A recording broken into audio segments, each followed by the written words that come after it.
right. Perfect. So we'll now hand it over to Dr. Katie Aubrecht, Chair of St. FX Sociology and Head of the Spatializing Care Lab. It's all yours. Great. Thank you. Thank you so much, Carly. Hi, everyone. So I'm very grateful to be here today, joining in person and want to welcome those who are joining online. My name, as Carly mentioned, is Katie Aubrecht, and I am a settler of Eastern European and Scottish descent, a walkie with lived experiences of mental difference and disability, a mid-aged woman with brown hair and brown eyes, wearing a leopard print dress and black jacket. So I teach courses here at St. FX on disability, accessibility, mental health, and social policy. And I also lead a research program on marginality and mental health, virality and resilience at the Spatializing Care Intersectional Disability Studies Lab. So I live and work here, and I was also born here, and I grew up in the community. In fact, I was once a student at this university, and St. FX is my home. It's a part of me, which makes it especially important to acknowledge the land on which we now join. For anyone joining remotely via Zoom, I invite you to take a moment of reflection on your relation to the land and give gratitude to its First Peoples and caretakers. So we are here today in Nakiquanek, Mi'kma'ki, the ancestral and unceded territory of the Elnu people. This territory is covered by the treaties of peace and friendship, which Mi'kmaq and Maliseet peoples first signed with the British Crown in 1725. We honor our shared history and treaty relationship. And as part of our journey to truth and reconciliation, we further acknowledge we are all treaty people. We express our deep gratitude and appreciation to the generations of Mi'kmaq who since time immemorial have loved and stewarded these lands and the beings who call them home. So this is a diverse community with a vibrant culture that's shaped by Mi'kmaq and Acadian and Celtic, immigrant and newcomer people, and African Nova Scotians, who also call this area home. African Nova Scotians are a distinct people with collective rights that are tied to over 52 land-based communities, including our neighboring community of Upper Big Tracadie. People of African descent have been in Nova Scotia for over 400 years, and it's vital to recognize community resistance, resilience, creativity, and spirituality as essential and formative to the fabric of our collective life here. So we acknowledge the connections of Mi'kmaq and African Nova Scotian communities to the land, and we further acknowledge the relational connections among these and other communities forged through ongoing struggles against racism, ableism, and oppression. Finally, we acknowledge that conversations on accessibility should, but do not currently include everyone, and that this is related to how we think about and define disability. Historically, ideas and assumptions about disability have been used to justify displacement, dispossession, exploitation, and oppression. The accessibility barriers that are faced by Mi'kmaq communities and people of African descent, as well as other historically underrepresented and excluded racialized groups, are a living legacy of colonialism. So I encourage us all, as we're kind of thinking and reflecting and talking today, that in our work to identify, prevent, and remove accessibility barriers, we commit to working in solidarity towards reconciliation. Thank you.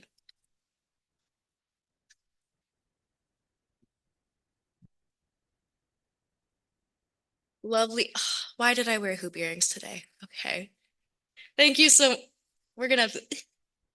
For the people on Zoom, my mask is stuck in my ear. Much better. I have to say, One of the great privileges of going around this country on this tour has been learning about the local Indigenous peoples and the relations that we often as settlers are having, how we honor truth and reconciliation, not just in our institutions, in our workplaces, but in our life. So I think that was really meaningful. So thank you for that. I'm just going to set this down. It's just for mission control. Lovely. So before we officially kick off, I just want to go over a few accessibility and housekeeping notes. So as you might be able to see, real-time closed captioning is available both online and in person through Zoom and on stream text, which has been shared in the chat for those who prefer captions on an additional device. The stream text link again has been in the chat and it can be emailed to anyone in person. Just tap me and let me know. We are also joined by our American Sign Language interpretation team, who will be spotlighted on Zoom, so they're visible both online and in person. Speakers, please do be mindful of our accessibility team while presenting. So speaking slowly, loudly, and clearly helps keep this event accessible for everyone. Chloe's already clocked me for talking too fast. This will keep happening. Thank you, Diane and the interpreter team. Please do also, if you feel comfortable, remove your masks while presenting. This just helps facilitate lip reading. We do have washrooms just to the left of us. Unfortunately, no accessible door opener, just an accessible stall. Again, tap me, let me know, we'll figure it out, we'll get you in there. This is my favorite part of every tour. We have pre-packaged lunches. Please eat them. This is gonna get more desperate as the event goes on. I beg by the end, like I'll be like, please eat these lunches. So save me the struggle, save me in the embarrassment. Just start eating them now. Again, this will get worse. This is a threat. Online people, I'd threaten you if possible, but you are out of my jurisdiction. Know you're loved. When eating, please do try to socially distance if you can. It's a pretty big venue. I feel like we can handle that. Another thing is that COVID-19 is still very much a thing. So please do wear a mask if you can. We want this to be a safe and inclusive space for everyone, like immunocompromised people like myself. We have hand sanitizer and masks available at the registration table out in front, and we will conduct contact tracing if any participant comes down with COVID within 5 days of the event. These Sorry, measures actually too Carly, fast. sorry, too fast. Thank you. I'll never learn. Thank you, Dean. Perfect. Lovely. So these measures have worked in the past. We successfully limited any spread to 0. So, please comply. Finally, this is a buy and force space. You're among your peers, maybe even your friends. Who am I kidding? We're out here on the East Coast. Everyone's friends out here. So please feel free to do whatever you need to be comfortable and enjoy this event. Whether that's stimming, moving around in the back of the room, taking a nap, I'm not going to get offended. Don't be shy. Finally, if you have any unaddressed accessibility needs whatsoever, please do let me know and we will stop the event to fix it ASAP. Be good? Okay, lovely. With that being said, I am so excited to officially welcome everyone to the National Educational Association of Disabled Students Antigonish State of the Schools tour stop. Our East Coast tour stops have always really personally stood out to me. I'm gonna pause to switch our interpreters. I see you warming up. Secret laptop.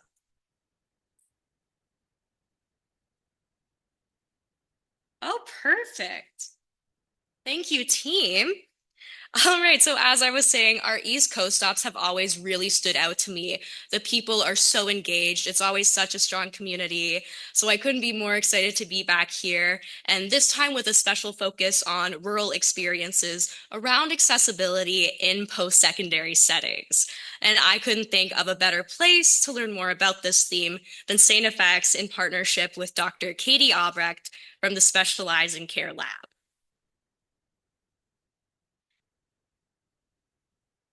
Perfect. So Dr. Aubrecht has played just such an instrumental role in assembling this, I can't stress this enough, jam-packed event full of incredible local students and professors and service providers. And more importantly, from my perspective, creating a really truly disability inclusive environment here at St. FX. But we'll get into that soon enough. For now, my job is to tell you a little bit more about NEADS, who we are, what we do, why we're here. So the National Educational Association of Disabled Students is a national by and for cross-disability charitable organization that supports the full access to education and employment for disabled and neurodivergent post-secondary students and graduates. That means we as an organization are made up of disabled and neurodivergent and chronically ill MAD post-secondary students and graduates from all across the country. And we're working to represent you at the local, provincial, and national levels. So our work covers 3 strategic areas of debt reduction, experiences in class and on campus, and employment. So to achieve disabled and neurodivergent student debt reduction, we host our financial assistance program, a recent merger of our past NEADS Student Awards program and Accessibility Resilience program. So thank you to generous funding from Employment and Social Development Canada's Supports for Student Learning program, we're able to offer 68 grants intended to reimburse disabled students for the disproportionate costs they face in accessing post-secondary 3 times a year. And we're also able to host 6 partner scholarships throughout the year, including the $10,000 Canada Post Award and the $5,000 Accessible Media Inc. Robert Pearson Memorial Scholarship Awards. Thank you for the reminder. So this incredible program directly distributes funds to disabled and neurodivergent post-secondary students, and we adopt a social model, meaning we're one of the few resources that students without a medical diagnosis can access. And all of this incredible work is done by our Financial Assistance Programs Director, Katya Newman. Say hi. Yay!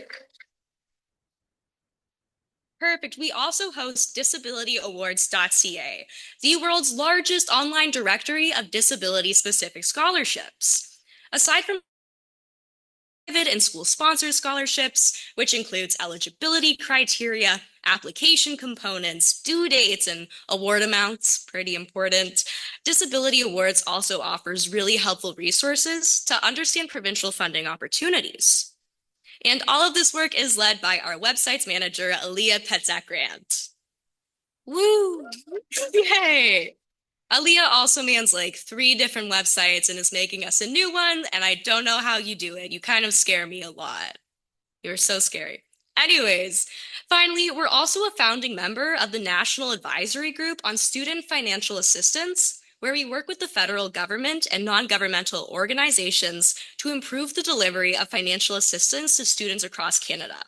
One recent accomplishment that I really want to highlight is the expansion of the Canada Grant for students with disabilities to students with episodic, persistent, and prolonged disabilities. This expansion especially benefits those with invisible disabilities and chronic illnesses who weren't eligible under the past permanent disability criteria. So that's something I'm personally really proud of as someone with my own chronic illness. So in terms of student experience, both on class and on campus, we partner with on-campus disabled student groups and student unions to better understand local and provincial issues. We provide insight on accessible events and communications and organizing. And we also are able to platform the incredible work so many student groups are doing to address accessibility barriers and promote disability inclusion. And one way we do this is through our NEADS letter, our NEADS newsletter. No one said I couldn't call it that, so that's what it's called now. So make sure to subscribe, stay tuned with that. We've also recently expanded our partnership strategy to better include on-campus accessibility service providers and professors in direct response to what we've heard on tour. So as accessibility offices across Canada face stagnant funding but exploding numbers of disabled students, we're really happy to offer our own insights and resources at the micro level while advocating for further government support at the provincial. We've also heard that many professors lack appropriate training on disability and accessibility, and often are not allocated hours to ensure that accommodations are being implemented, especially in the case of part-time professors. By working with professors, we've been able to better understand the behind-the-scenes bottlenecks of disability accommodations, and this helps us improve our self-advocacy resources for disabled students while working with accessibility offices to better meet everyone's needs. Finally, we at NEADS strongly believe in the importance of fulfilling and meaningful work, and we aim to promote this through providing compensated speaking opportunities and working with government partners to improve accessible job opportunities in different fields. Well, outside the scope of today's event, our Pathways to Employment project, sponsored by ESDC, has been able to provide free holistic job counseling to disabled and neurodivergent students across Canada. And I'm looking at you, online people. YouTube, if you're seeing this, we're still offering up to 20 hours of individualized, free, sustainable livelihoods job coaching. So check out the link tree to register for that. So NEADS is just, as you can see, a massive community, and we bring together other disabled persons organizations, community groups, student groups and unions, government offices, post-secondary faculty, and service providers as we all push for more accessible and inclusive post-secondary education and employment for all. And guiding this work is a brilliant team of part and full-time staff, hi team, and our board of directors with 10 provincial chairs and 1 territory's representative. This is a little hard, so bear with me.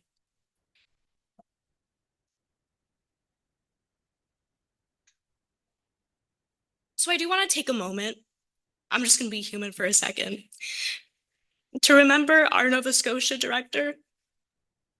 We got this, Meredith Bryson Brown, who passed away unexpectedly this summer. I got this, I practiced in my room, we got this. We met Meredith on this tour and our second stop in Halifax, November 2022, the very second stop. We had no idea what the next few years would bring us. But I remember in Halifax, everyone was just so engaged and passionate. And you can just tell that Meredith was at the center of all of it. She created such a beautiful environment.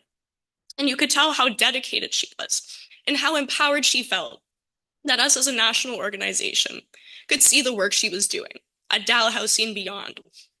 And that was just such an important stop for her that when the Nova Scotia chair for our board of directors opened up, she applied and she joined us. And that was just so powerful to see her find another way to spread all of her incredible work on disability inclusion and accessibility.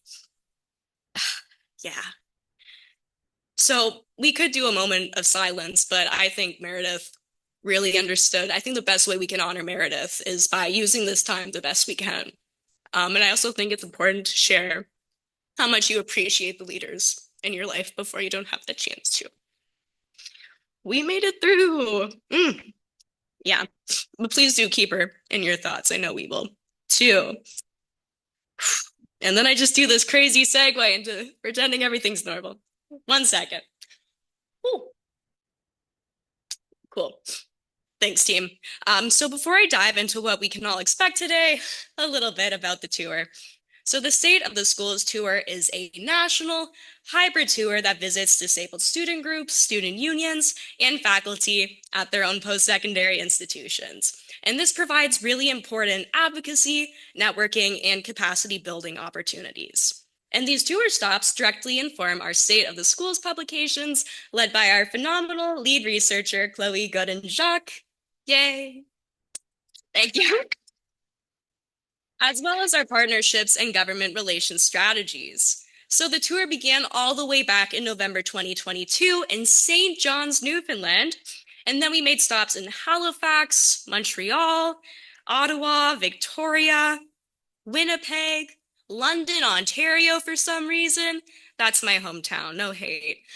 Fredericton, Vancouver, Toronto, and now Antigonish, our 11th stop. And every tour stop has helped us learn more about provincial and regional differences and helped us identify emerging themes like the rollback of hybrid classes, the importance of attendant care services, the affordability and housing crisis, and the impact of provincial legislation, and so much more. So the tour is part of our wider Virtual Access for All project, sponsored again by Employment and Social Development Supports for Student Learning program, which I'll let Chloe expand on shortly. Now, in terms of what to expect today, we're going to kick things off with a presentation from NEADS lead researcher Chloe on disability rights and community building, along with Katya Newman, dream team if I've ever seen it. And then we'll launch into our community presentation section. So this will feature presentations from, and I'll make sure to slow down for this, the St. FX Accessibility Directorate,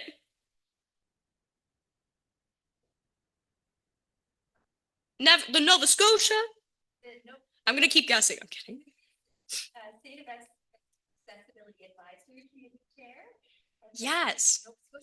It is we got the province in here. That's a good pull. Okay, I'll scratch that. We've got the Nova Scotia Accessibility Directorate. Ooh, that's exciting. As well as the St. FX Accessibility Advisory Committee. Thank for the people offline. I'm like making direct contact with Katie right now.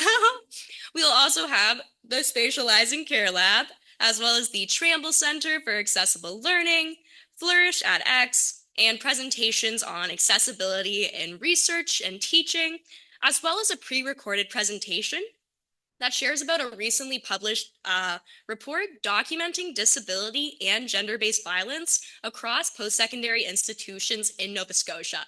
Like hot off the press, very exciting. Can't wait for that. We'll then have a 40-minute student panel featuring Q, Claire Hossman, Jasmine Stoffer, and Mac Murphy. And then we'll turn it over for a 40-minute jam-packed professor panel. We'll then open the floor to all of our online and in-person participants for our hour-long discussion section with prepared discussion questions as needed, but I have a feeling we're not going to need it. I think it's going to be a great hour. And then we're going to wrap up our 11th stop on the State of the Schools tour. We did have to drastically shorten the breaks to fit everyone in, so don't be afraid to kind of head out as needed to catch some air, take a walk, take a call, and again, eat several bag lunches. I'm not kidding. I'm making direct eye contact with all of you. You have to eat them. You're all saying yes. Perfect. So with that, that's enough of me. I'll now hand it off to Chloe and Katya. Thank you.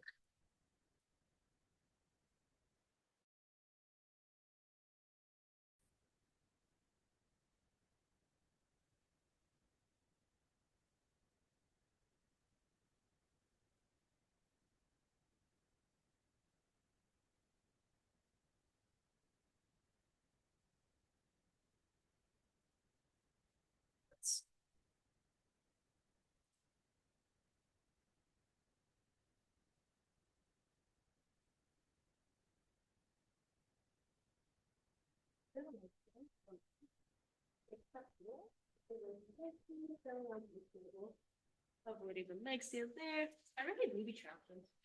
Hold out your chair just a little bit. And then Mike's like, it's on, yes. And then it should be directly across from where you're sitting. Lovely. Perfect. Lovely. Chloe, your mic's also on, but let's make sure it works. Do you want to position?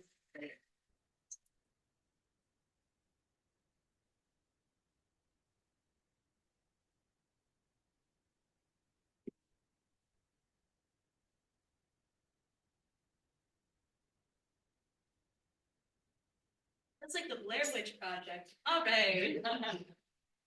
All right. Slides are shared. You're good to go.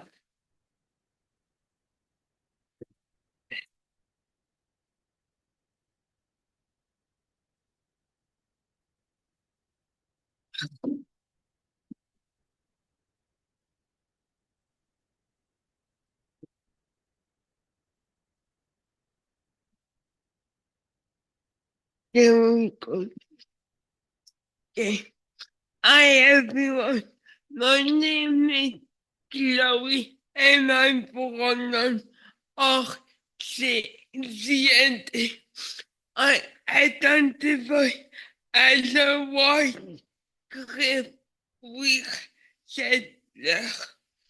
I'm currently research on the traditional territory of the Montreal and Nunavik and Mississauga peoples.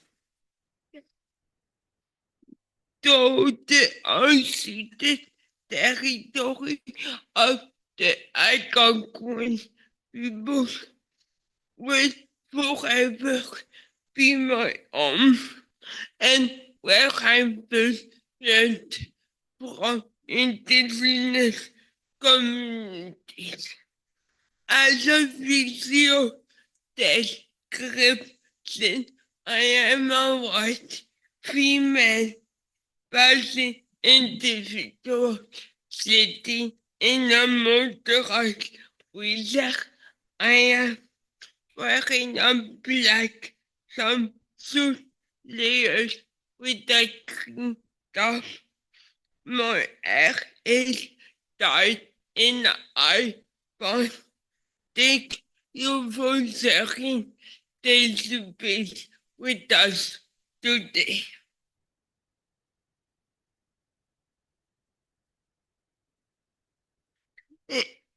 Sorry. In the context of this presentation, it is key to position myself as someone living in close proximity to an urban area in Ontario.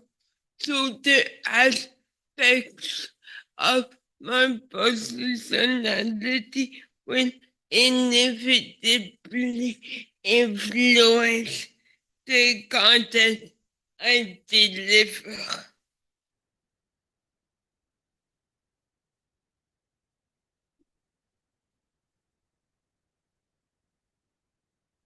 So, A little bit closer. sorry for the delay. So today our presentation is mostly going to center on rural post-secondary and how these spaces are often invisible. Some key topics that we will cover include the human rights model and disability justice principles, the role of disability communities, particularly focusing in on disabled students on campus groups. We'll also provide an overview of NEADS projects related to this subject area.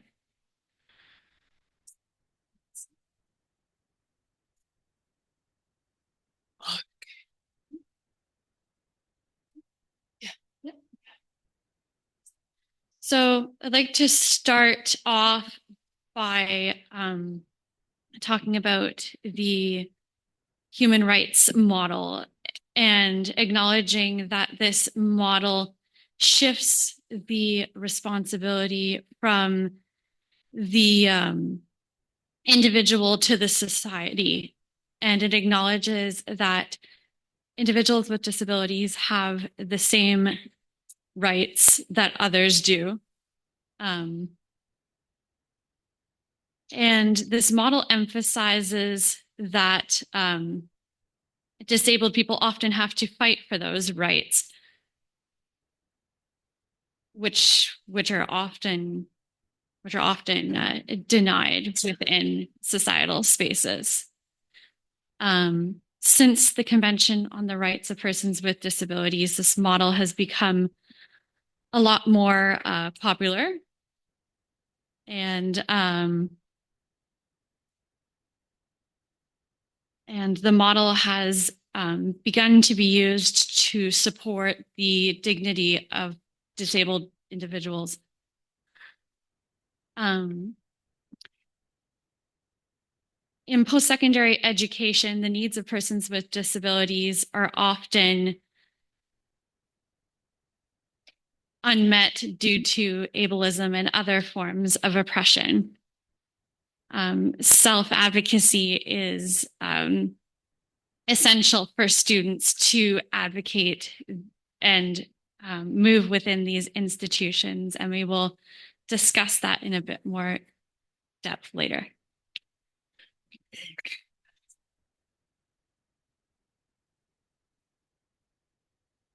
We will now move towards discussion of sustainability justice. According to disabled activists, disability justice is a multi-issue political understanding of disability and ableism, moving away from a right-based equality model and beyond to access to a framework that centers justice and wholeness for all disabled folks and communities. Next slide. Thank you. The first wave of international disability rights movement predominantly amplifies the experience of white cis heterosexual disabled folks. Disability justice is as located at the forefront of the second wave as a means of disrupting the legal story of disability and ensure that disability is conceptualized alongside elements of diversity and intersectionality.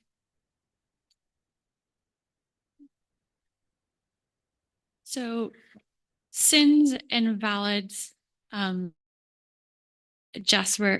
justice framework is rooted in 10 principles. Those are intersectionality, leadership the most impacted, anti-capitalist politics, cross-movement solidarity, recognizing wholeness, sustainability, commitment to cross-disability solidarity, interdependence, collective access, collective liberation. And these principles are important for building community and activism in places where accessibility isn't prioritized. Disability justice connects with movement building in all areas, including post-secondary institutions. And unfortunately, we don't have the ability to go into them in depth, but those are kind of the founding principles. Prior to testing interdisability communities and post-secondary institutions, it is necessary to discuss self-advocacy. According to Smith and Miller, self-advocacy is a complex set of behaviors and ideas that shape not only an individual's way of navigating the world, but also their own understanding of themselves as a member of a disability community itself.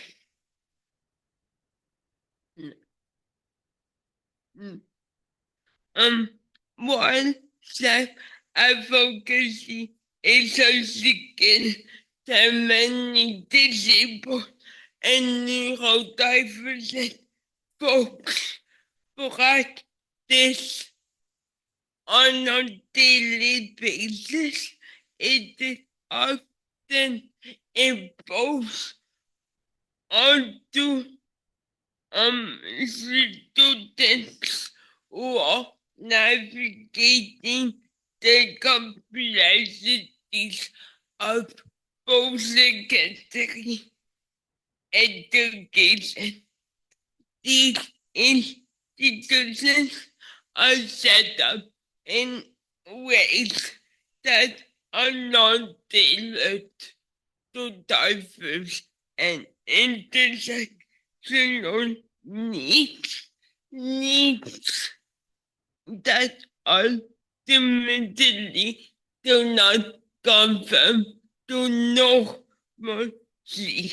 Self-advocacy is thus a skill that must be developed by disabled and neurodivergent students to move within these spaces. Disabled and neurodivergent students are often required to assert their needs simply to actively and meaningfully participate in post-secondary institutions within that be within the classroom or beyond in campus life opportunities. Self-advocacy stems from the following learned knowledge and lived experience. One, knowledge of oneself and their right. One, effective communication as well as one's leadership skills.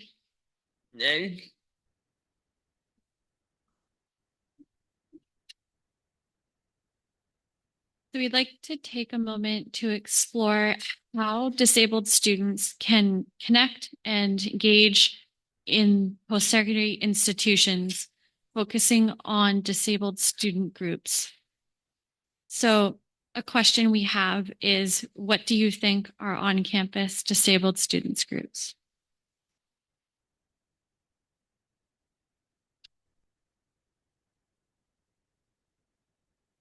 Okay. There you go. So, on-campus disabled students groups are created by and for disabled and neurodivergent students and their allies. These groups advocate for the diverse needs of their communities and educate the wider student body and faculty. They provide mutual aid and promote interdependence amongst students. These groups also create safe spaces for students with disabilities to learn about available resources and services. They often offer events to help members develop skills in self-advocacy and activism.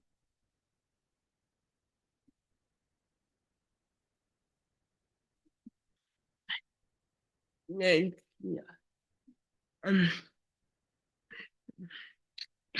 Examples of activities offered by on-campus disabled student groups include but are not limited to the following: art and craft lessons, book club, community gardens, community meal, food security program, movie nights, peer support groups, resource fair, and workshops.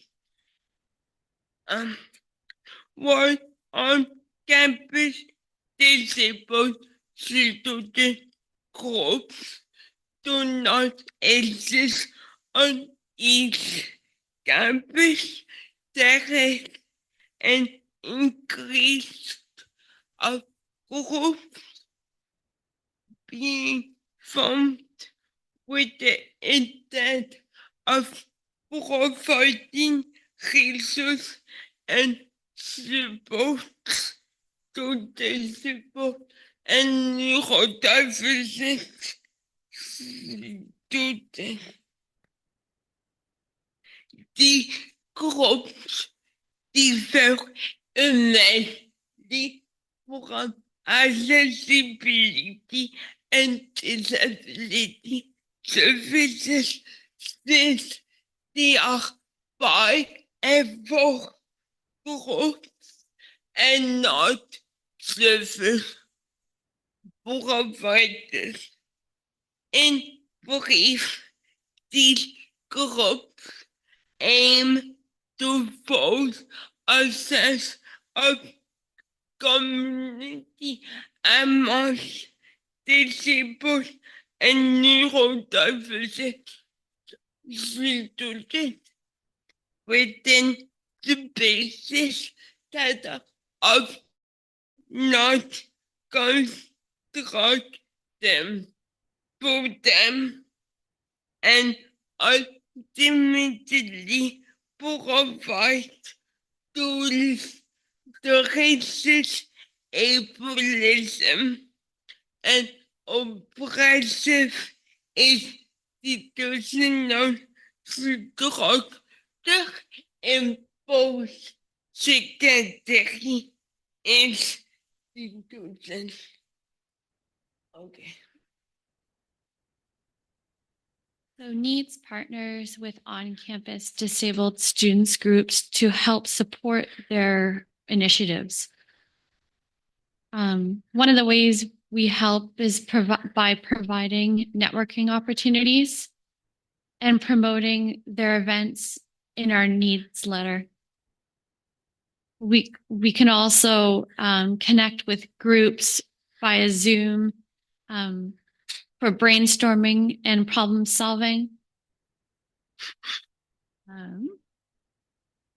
While we don't currently have specific content on the creation of these groups, we do offer programs for disabled students that are applicable knowledge. One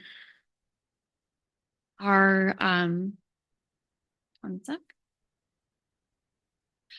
Our programming predominantly comes from the Virtual Access for All project, or V4A. Okay. As Colleen mentioned earlier, the V4A project was funded by Employment and Social Development Canada's support for students learning program. It was originally intended to be a two-year project, but since the beginning, it received an additional two-year expansion. The project aims to empower and support students while they navigate through the many facets of post-secondary education. NEADS recognizes the layer of ableism prevailing within these institutions. Our team does try to offer programming providing the basis opportunity for discussion and sorry, I lost my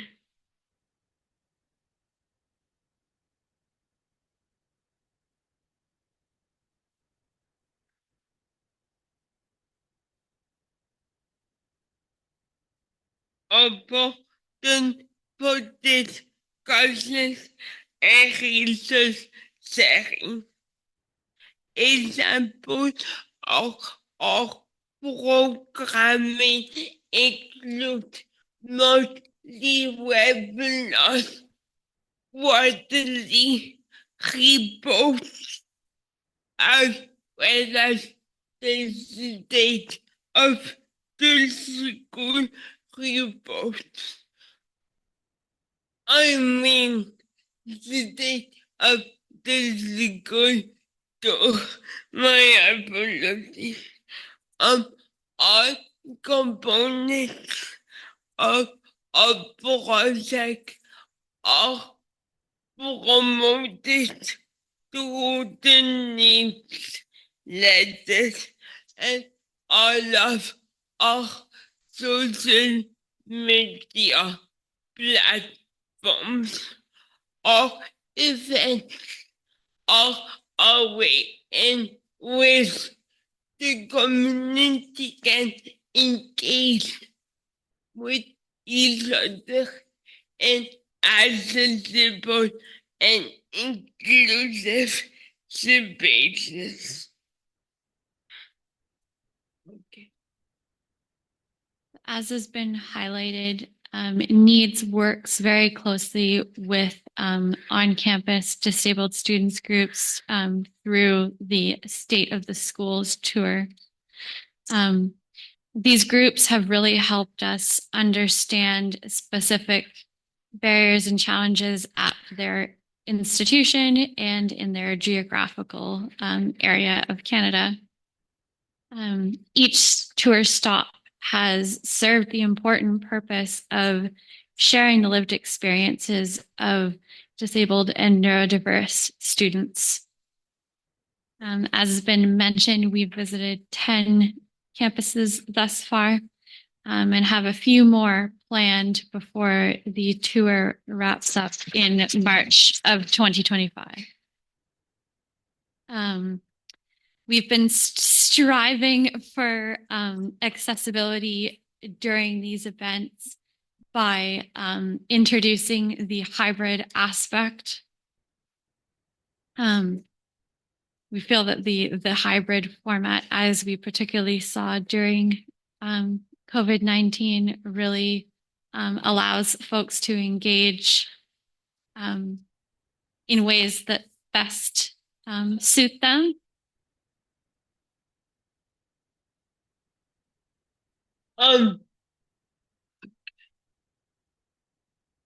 Okay, this draws an end to our presentation. but please feel free to come up and speak to any members of the team or can connect with us afterwards. Thank you.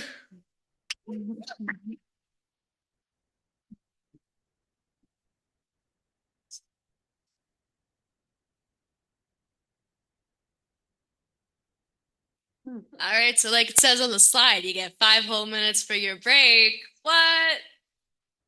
Yay! Any yays in the room? Yay! Okay, again, this is when I get slowly more desperate. Please eat the lunches. Please? Please. Alan, you can pause the recording. And then for any of our presenters, please. Thank you. And just say next slide when you need it. Okay, you're good. Excellent. Thank you so much. Hello, my name is Meghan Murphy. My pronouns are she, her, and I'm a senior policy analyst at the Accessibility Directorate with the Nova Scotia Department of Justice. You can reach me at accessibility@novascotia.ca after today's presentation. I'm remoting into you today from Jabuktuk, which means Great Harbor, from Mi'kma'ki, the ancestral and traditional territory of the Mi'kmaq Nation. As already mentioned, it's important to recognize the intersection that accessibility has with Mi'kmaq communities and work towards addressing the layered barriers this community experiences. I'm really excited to be here today, both as a presenter and an attendee. I'm really excited for the upcoming panels that are coming up and for today's other presenters during today's event. So thank you to the National Educational Association of Disabled Students, St. FX, and Dr. Aubrecht for the invitation to present today. Today, I wanted to give you an update on our accessibility standard in education, which will be a set of regulations under the Accessibility Act to address barriers students with disabilities experience. Also, could you please go back to the slide? Thank you so much. Before I go to the next slide, all the photos you see in today's PowerPoint are actual Nova Scotians with disabilities living their lives in different settings. It was part of the Accessibility Directorate's photo awareness campaign a number of years ago. In this photo, we have 2 post-secondary students smiling. One of the students is using a manual wheelchair. Next slide, please. On today's agenda, I will be going over the essentials to accessibility. I'll provide context to situate the education standard regulations by providing background on the Accessibility Act and the compliance and enforcement of the standards. Next, I'll provide you with an update on the education standard regulations. And if time permits, we can have a question period, or you can send me an email at accessibility@novascotia.ca. There is an image on this slide of a person holding an umbrella and their white cane. They are smiling. Next slide, please. So accessibility, as we know, is a human right. Over 1 in 3 people in Nova Scotia have some form of disability. Nova Scotia has the highest rate in Canada of disability, and this number is only expected to increase as the population ages. And so we're working towards an accessible Nova Scotia by 2030, which means putting in place standards for accessibility in certain areas that the government and various organizations will be required to meet. When we talk about standards, I use the term standard and regulations interchangeably. They mean the same thing under the Accessibility Act. So an accessibility standard is a set of regulations in a particular area under the Accessibility Act that can be enforced by the government. So my unit, the Accessibility Directorate, is located within the Nova Scotia Department of Justice and is responsible for administering the Accessibility Act and advancing disability issues within government. Developing and implementing standard regulations is one part of our work at the Accessibility Directorate.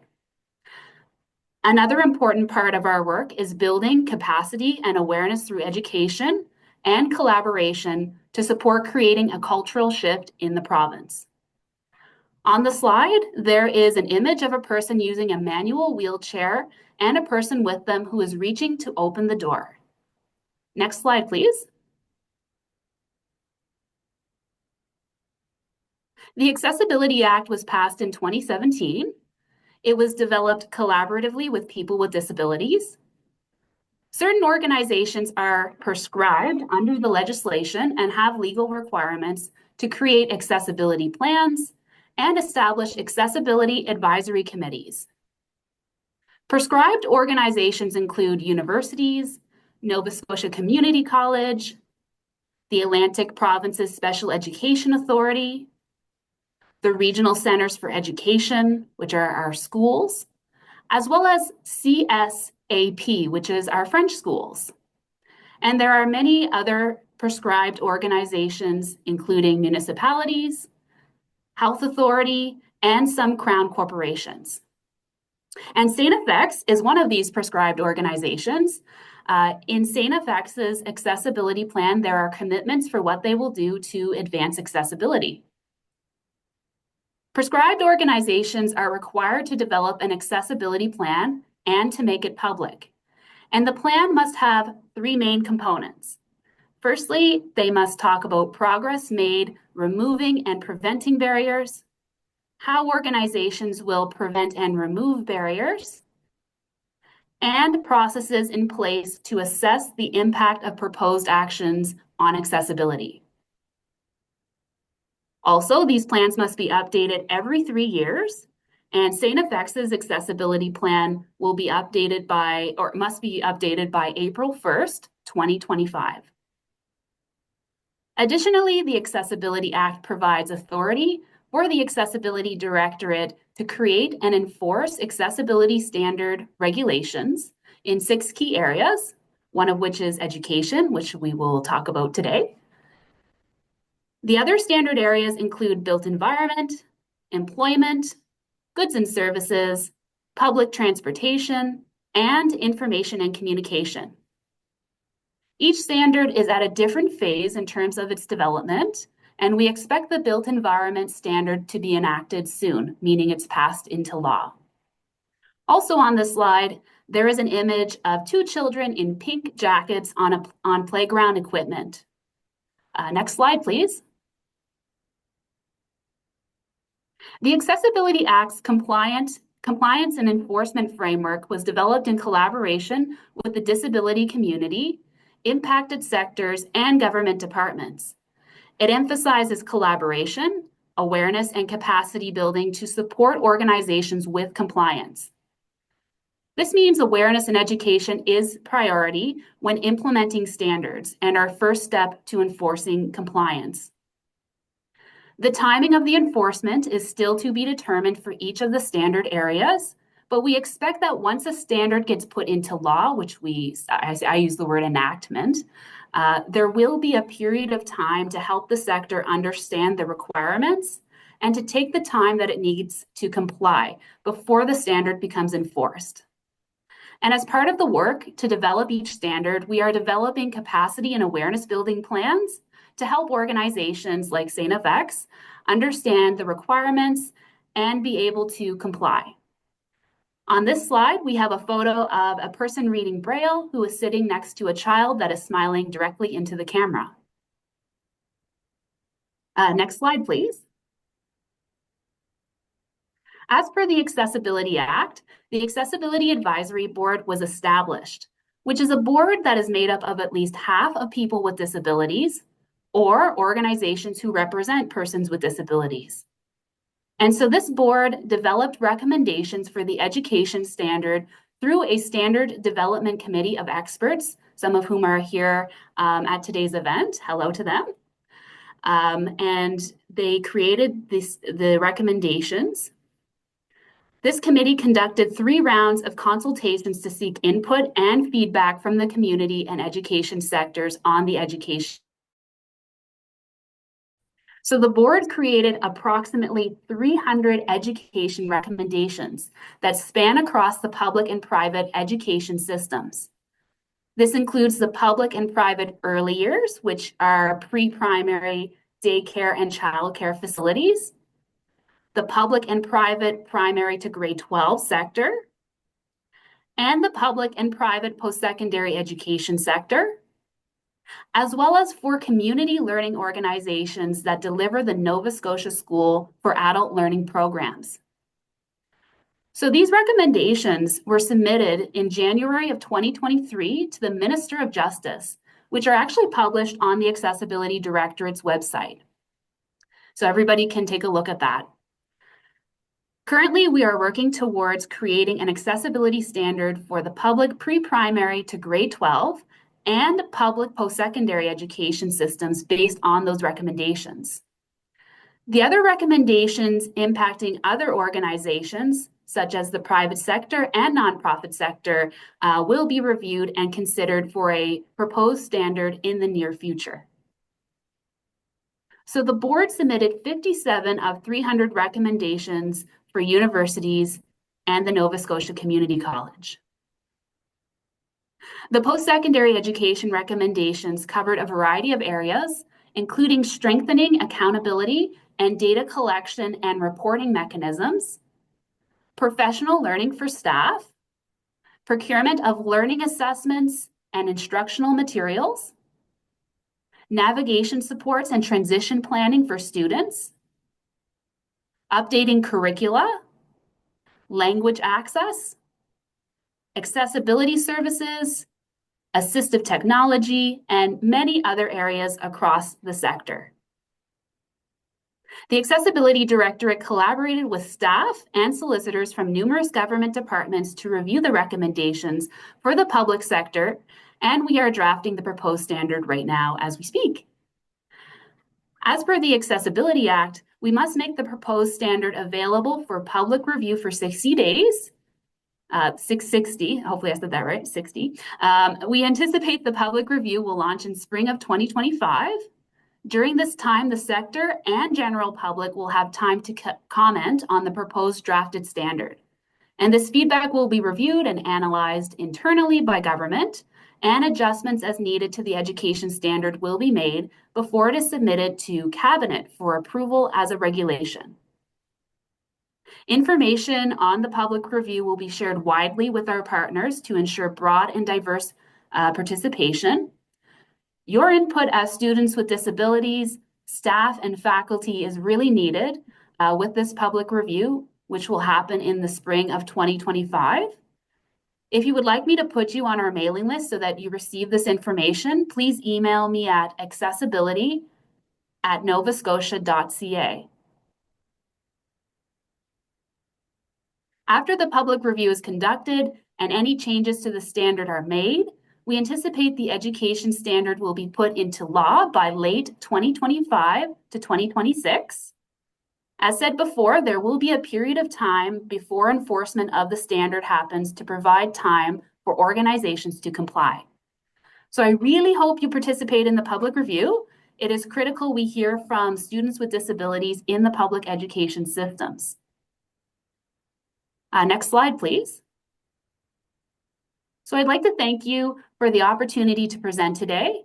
If there is time left, I'm happy to take any questions, or you can also send me an email once again at accessibility@novascotia.ca if you have any questions, and I will respond back. Please visit our website at accessible.novascotia.ca. Also, in this photo, there are people with varying disabilities and racial identities that are posing for the camera. So thank you very much. I hope you have a wonderful rest of your event, and I look forward to the upcoming presentations and panel. Lovely. Thank you so much, Megan. If we want to, I think she can hear if we clap. Thank you. I'll do this. Incredible. Clapping, Yeah. Perfect. Lovely. Well, thank you so much. I actually had the chance to work on accessibility plans at the federal level, say 2 years ago. So seeing it in the Nova Scotia context is just so phenomenal. So many best practices. So love the work you're doing. Definitely going to stay tuned. Thank you so much for being here with us today. Thank you. With that, of course. With that, I am now going to invite Monica Foster from the Accessibility Advisory Committee up to share more about her work. Perfect.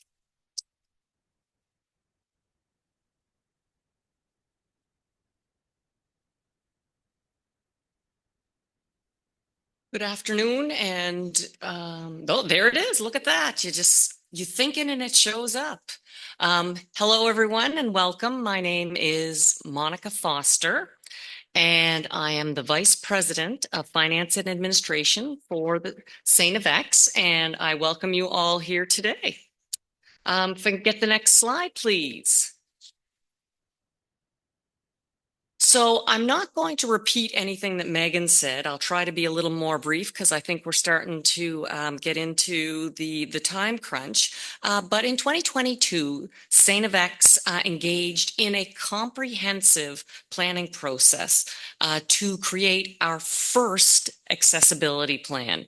And this plan identified goals and commitments and initiatives across the 6 areas that Meghan already talked about. And as part of the requirements and as part of our executive commitment, this plan is on a 3-year cycle for review, and that will promote continuous improvement and enhance EDIA. Next slide. So this plan came about with a large consultation with a great group. We had an original accessibility plan that worked together to create the plan that is on our website right now under strategic plans is the St. FX accessibility plan. And I welcome all of you to go take a peek at it when you have a moment. But now we are into the implementation and the work of the plan. And we have a new committee that has been established that is geared to get this work done. And we have 20 members. 10 of these members are functional leads in our university. 4 are faculty members, 2 are staff. We have 2 students, and we have a community member. And as well, when we were developing our inaugural plan, there was a student accessibility advisory committee, and that committee put a lot of input into the plan that we have today. And the committee did its work, but it's kind of dissolved a bit. But this is a committee that we really want to get back in action because it is what the students need that drive what the accessibility plan needs to accomplish. And these are the priorities that we really need to address as we go through our accessibility plan. And as I just mentioned, the other 10 departmental representatives are the resource leads. So they are people who are in charge of areas of expertise at St. FX. So we would have our director of facilities, director of IT. We would have our manager of our Tramble Center on our committee who are functional leads in areas that are very, very important to accessibility. Next slide. So our plan really urged St. FX to build on a lot of the good work that we were already doing in accessibility services. Like I mentioned, the Tramble Center, we have a great center for students with accessibility needs in learning. As we move and we build new buildings and or renovate, we are in an older part of the Keating/Amelia Saputo, but Amelia Saputo Center just had a major renovation, and we consciously did a number of things to improve accessibility, like a graduated entryway so we don't have big curves for people with mobility issues to go up. We have a new elevator that allows people to go up and down the floors, whereas before you had to come all the way over to the Keating Center to go up to a classroom in the Saputo Center. We've now created universal locker rooms where everybody can come in, and we have bathrooms and change rooms that are fully equipped for people with mobility issues. So we've made a huge amount of improvements, and every time we do something, we try to embed accessibility needs within it. Like upgrading our website, we try to embed as much the WAG 2.0 within the website to ensure that we were meeting accessibility needs. And this is really, really important because of like most post-secondaries, the dollars are hard to come by. So if you can embed these into what you're doing, you're really improving your systems and your processes in place and the services that you can give to your staff, your community, and your students. Resulting from the goals and commitments, they are in the 6 major categories that we talked about, and that is in line with the Nova Scotia Accessibility Act and the Nova Scotia Post-Secondary Accessibility Framework. And under all of these 6 areas, we have 65 compelling initiatives that we are working on to improve accessibility within the university. And 65 is a lot. It is visionary. It is hard, but we need to get at these the best we can and with the resources that we have. So we have been working over the last number of years in ensuring that we can tackle what we can and to highlight when we do something so that people know what is happening on campus with respect to accessibility.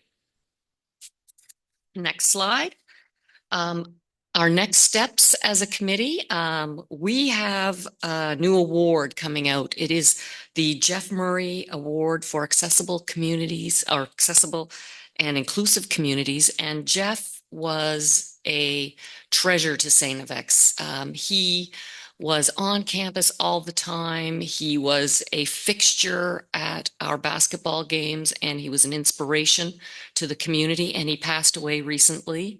And we developed this award to recognize what he has done for our community. And this will be going out very soon, call for nominations. And we hope to give this award out the day before the International Day for People with Disabilities, which is December 3rd. We don't want to mix it in with X-Ring because X-Ring is a very important day here. So on the 2nd, we are hoping to give that award out and recognize this person.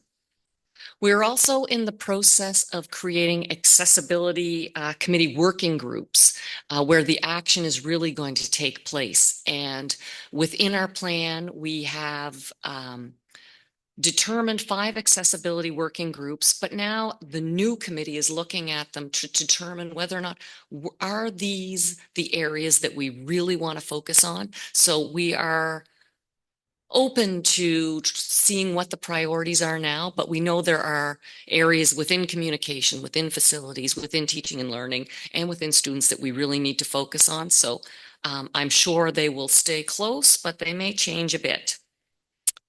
And as well as Meghan mentioned, 3 years goes by really, really fast. And we have to do an update for our accessibility plan by April 1. And with the committee and with our leadership team, we are really striving to hit that goal. So the next slide is questions. I will open it to any questions somebody may have. That's okay. No worries. There may be questions. Chase you off the stage. You did great. Thank you so much. Thank you. Back to you, Carly. No, thank you so much, Monica, for such an incredible overview of the work being done at St. FX. After a long time in this field, you can tell when someone's just making things up to make their, university look better. Nah, you guys are actually doing the work. We like to see that. With that, I will invite Katie Aubrecht up to present on the Spatializing Care Lab. It's all yours. Great. Thank you so much, Carly, and thank you, Monica, for sharing about the accessibility plan. It was also wonderful to hear from Meghan Murphy from the Directorate about progress on the education standard and have a few areas highlighted that we can think about as we work towards an accessible Nova Scotia by 2030. So thank you. So I gave a brief title. I know we don't have a lot of time, but the wonderful Maria Ludlow, who is not here today, has just been so incredible in moving work at the university forward, and had shared this incredible title, which I thought captured a lot of the, I think the distinctly St. FX to the conversation. So it's inclusive pathways empowering disabled students in rural education. Perhaps we could switch the slide. So much of the work here at the university builds on the incredible labor and the shoulders of people who have been doing, work on the grounds, work in policy with students in the classroom for many, many years. And so I would be remiss if I didn't mention Carrie Arthurs, who really played a leadership role in helping to develop the university policy in a way that aligned with, I think, the transformative directions that are happening within theory, activism, and art. And so to have someone take up that work and translate it in policy is exciting and rare. And so I'm not sure if Carrie's listening today, but it's important to note it. It's also, incredible. We'll hear from different folks at the university over the course of the day who have been leaders, certainly. So Elizabeth Kell, who will be speaking next, and Bethany Theuerkauf, Amanda Casey, Erin Austen, Emmanuel Bencini is a new member of our university community who will be sharing perspective, and the just awesome work. And it's really about the students of the Student Society. So Claire and Q and everyone. And the Student Union has a really critical role to play. So we're grateful that Matt could be here to bring that perspective too. I know I'm leaving people out, so I better should just go on with the show. This work that's happening in the university is, part of I think a broader multi-pronged strategy. There's the Accessible Canada Act is formative in, I think, crystallizing and catalyzing a culture shift. But education is a provincial responsibility. And so, what we see happening in post-secondary, that's really work that's happening at the provincial level. It certainly is informed by the federal act, but it is important to kind of be aware of that distinction for students who may be listening, because I think it can be confusing. But like any good kind of approach to knowledge mobilization and social change, it's good to have multiple things happening at the same time to really reinforce the message and to so that we can reinforce one another. Can we change the slide, please? I'm not sure where to look. Oh, great. Thanks. And so it was wonderful at the Spatializing Care Lab, which is a lab at St. Avex, which attempts to create some space within academic programming for students with lived experiences broadly understood. So people identify in different ways, and we want to acknowledge and respect that.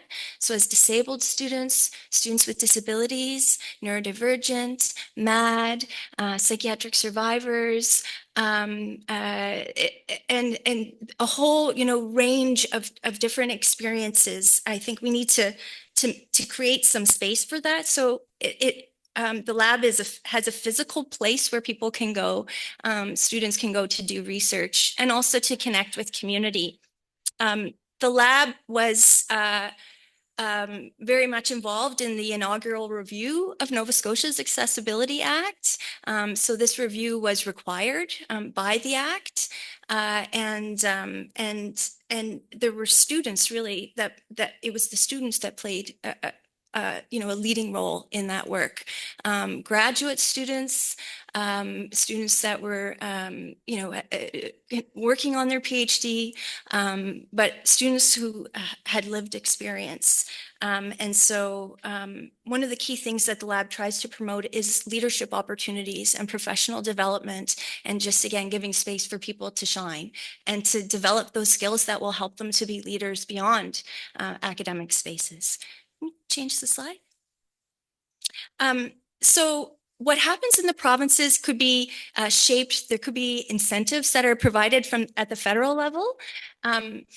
There's Also, some other exciting work, one way that the Accessible Canada Act is shaping what happens in post-secondary is through accessibility plans that are being developed federal funding agencies that support research. And so the lab has been involved in a number of initiatives. The Canadian Institutes of Health Research Maritime Strategy for Patient-Oriented Research Support Unit, which it really supports work that to bring in lived experience perspectives broadly understood into health research so that it's better, so that it's excellent, so that it's targeted and relevant. The Maritime Strategy for Patient-Oriented Research Support Unit, or MSSU, has really kind of made a shift in terms of expanding its understanding of equity, diversity, and inclusion to also include accessibility. And I think consistent with some of the animus around the 10 principles of disability justice that were shared in the earlier presentation, I think also a commitment to trying to think in terms of communities, multiple communities and people who are most impacted, and communities that tend to be disproportionately impacted, in this case, by health decision making. And so some of the things that organization or body does is that it offers free training to students, broadly understood. So how to engage lived experiences, perspectives in your research, if that's an area that you're headed in, but also other kinds of training that could just help you in whatever work you do. So GIS training has been offered in the past, or how to do a knowledge synthesis. Another, similar initiative, I think, would be the Canadian Institutes of Health Research External Advisory Committee on Accessibility and Systemic Ableism. And so this is a group, again, of people with lived experience who may identify in different ways, and as well as people who have technical expertise or subject matter expertise, and that's also important, that you know the landscape and the environment, are working to try and kind of transform the way that we do research. And so accessibility plans are being developed at the national level with funding organizations that will shape the kinds of research that gets funded, that will encourage and promote the leadership, I think, of people, again, with lived experiences and a more accessible research environment, which for post-secondary has a direct influence on what happens in our teaching, our classrooms, and I think our relationships with one another. Next slide, please. So I'll wrap up because I've been talking quite a lot, but some of the things that we do at the Spatializing Care Lab, and we're always looking for new students, new colleagues, new community relationships and connections. We try to host events and knowledge sharing opportunities that can help people make connections with one another, and they usually lead into research projects. So we feel very fortunate to have partnered with Eviance, formerly the Canadian Centre on Disability Studies, Incorporated, on a number of projects that have actually brought us into close relationship with NEADS.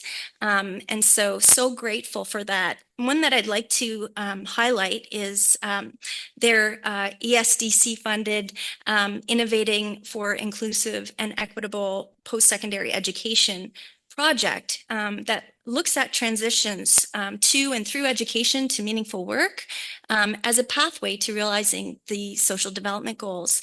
And so we had a small satellite project here at St. Yves, small but mighty, and it's great. There's a pride that comes with punching again above your weight, if you know that expression. So it was called Learning and Leading with Lived Experiences, and trying to understand, what does disabled student leadership look like in Atlantic Canada? And one of the key findings there was that there are a lot of barriers to students even being able to connect with one another that exist in rural environments that we don't see necessarily perceive or experience in other places. And that makes it difficult sometimes for people to step into that leadership position or to roll into it to get things going, or to sustain it. And so, that making those connections among students, especially when there's geographic barriers, is critically important. And I think I'm near the end. I think next slide. And that's the last one.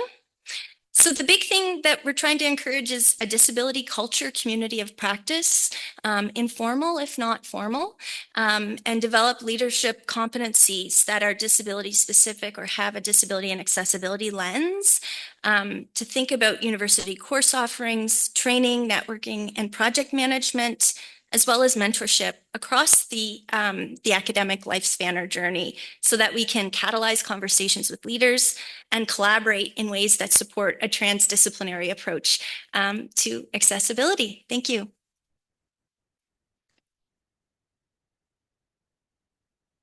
Oh, it's one thing to hear about the incredible work you're doing, and like something else entirely to be able to see it firsthand. And it's just such an incredible experience. I think you are so famous across the Canadian disability circles, and the work you've done, even just for this tour stop, shows your dedication, your commitment. And Katie's kind of like this in the back, which is exactly what I do, actually. Anyways, thank you so much. That was really, really great. Next, we're going to hand it off to Elizabeth Kell from the Tramble Center for Accessible Learning, and then Bethany Theuerkauf from Flourish at X. Perfect, or both, or neither, whatever you want to do.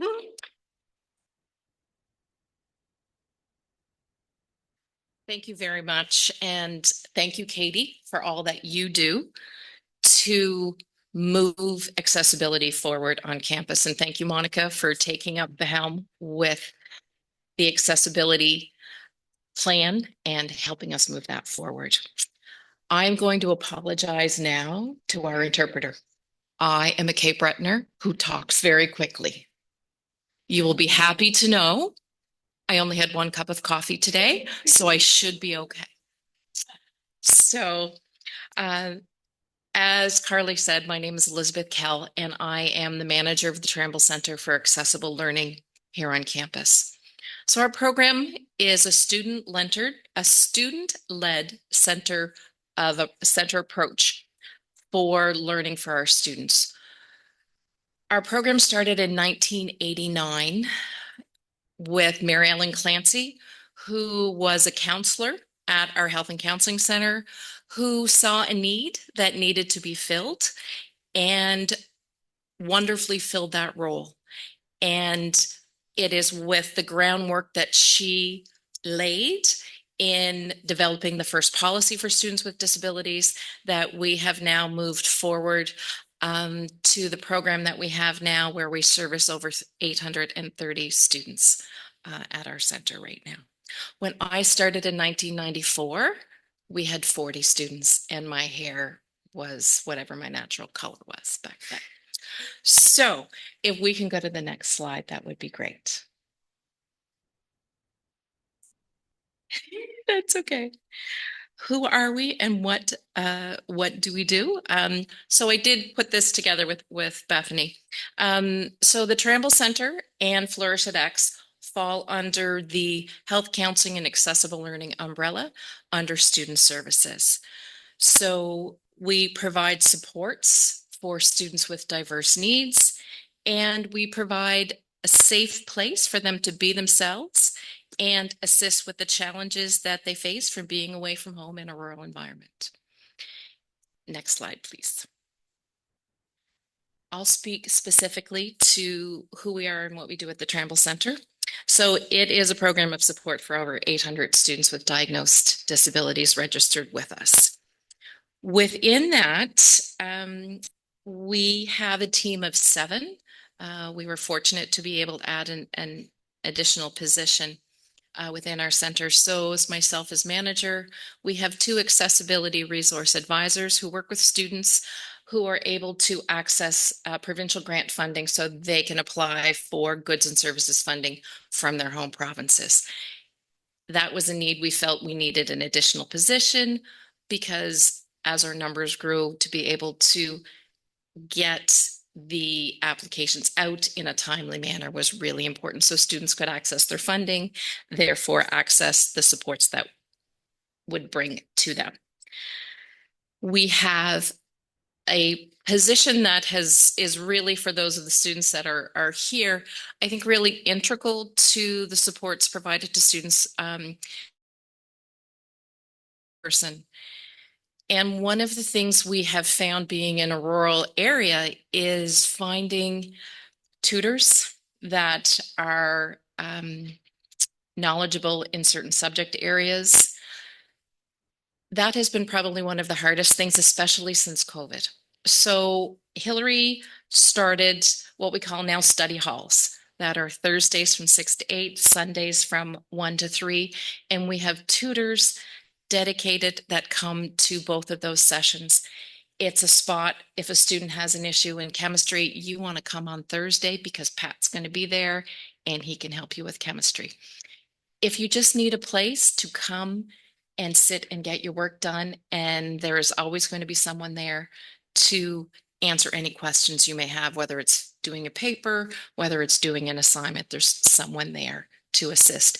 And we found, especially if students, as it's been talked about, the expense of post-secondary education, if you have students who can't access funding for tutors, don't have the funding for tutors, this is a great way to give them support that they need in a safe environment, that if someone wants to come and ask 2 questions and then leave, they can. If they want to come for the whole 2 hours, both times to get work done, they're able to do that as well. So what supports? So there we go, the caper that I'm squirreling, and I apologize, I'm squirreling. So Hillary does that and assists with tutoring.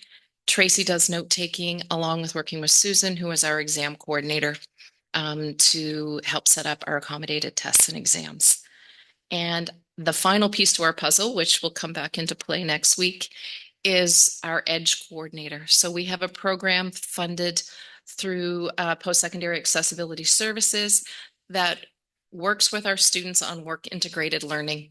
So there is grant funding available for students if they wish to work with Amanda Casey and her lab, and there is partial funding to pay for a position. But what it also does is it gives students the opportunity to work in an area of interest for them so that they can decide if this is where they want to move their career.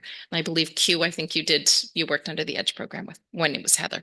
So we're very fortunate to have a great team of 7 to work with our students and help them as they navigate their way through post-secondary, which starts with coming and touring campus. We always, when we talk to students who are looking to come, we want them to come, tour, and find out if this is a fit for them. Because sometimes once you come, you see pictures, you talk to someone, but it's not until you actually come into a center, talk to the people and say, is this a good fit for me?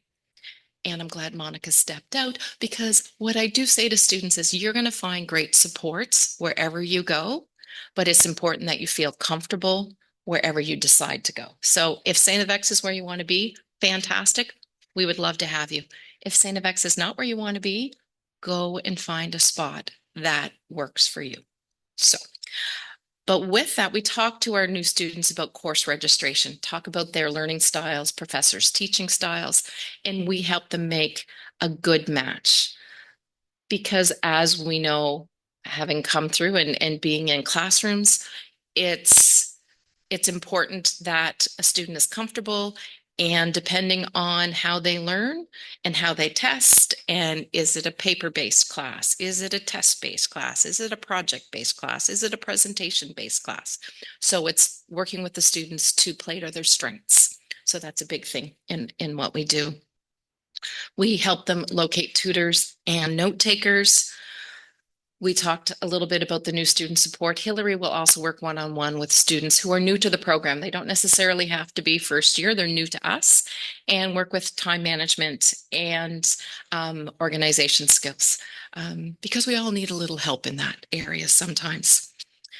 As I talked about before, 3 minutes. Okay, I'm good. See, I only have the 1 slide, so I'm working my way through it. grant funding. So again, Tyson and Heather help our students with that. Testing accommodations is one of the big things that we do. So those faculty members who are very great to send tests on time, we appreciate that. That I think was a big challenge for us in the last couple of weeks. Our midterm week kind of got pushed kind of into 1 week. So it was a very, for those of you that are here, go like, yes, that was a very difficult week for a lot of people. So we accommodated over 1,000 midterms from the 7th to the 11th of October. So we're great. We have a great team and it was all hands on deck. So we're very happy to have those. We are great we're very fortunate to have great alumni support. And the class of 1979, when it was their 35th anniversary, gifted us with a site license for Read Write Gold. So anyone with a StFX username and password is able to log in, download that, and access their articles that need to be read as long as they're in the proper format. And we work with faculty on that as well. We help students access alternative texts. And as I said before, we have our study hall. So as I said, challenges being rural is tutors and access to tutors. For those of you who come from bigger areas, access to learning strategists, because the guidelines for those have changed. So it's finding people who have the right qualifications to be able to assist our students in the way they need to be assisted. So I'm going to hand it over to Bethany Theuerkauf, who is the other part of this piece. And we're very fortunate to have Bethany and Flourish at X and the Hub because a lot of our students have found a home there. And we're very happy that this program has been set up and it has wonderful, wonderful student uptake. And we're very happy to have it. Thank you.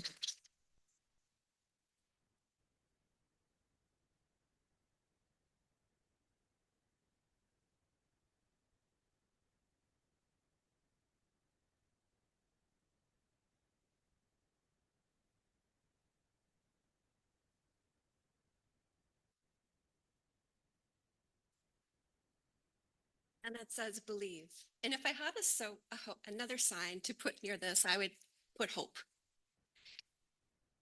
We know from collectively being in this room, all of the hard work we do to advocate, to collect data, to take student voices in without them being tokenized.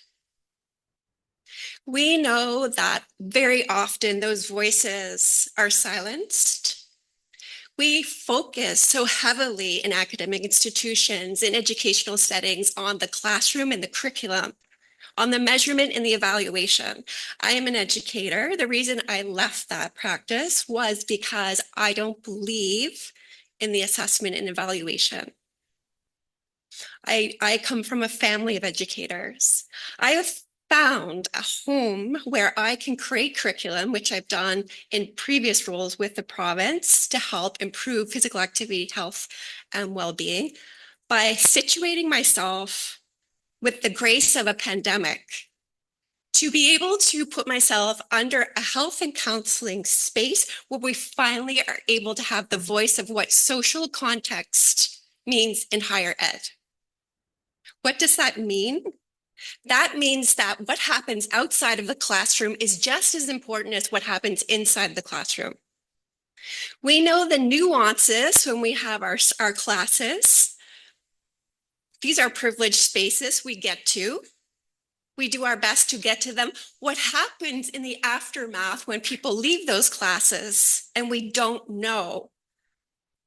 We need a collective health and well-being space, not just for lack of substance, not just for an alternate choice. We need a space where people can come together and personally reflect, learn from each other's learned experiences, flush through some theory, but put that messiness into action. And that is what I lead here at StFX, and I'm very proud to do. This blanket that I'm showing in front here is a project that we lead.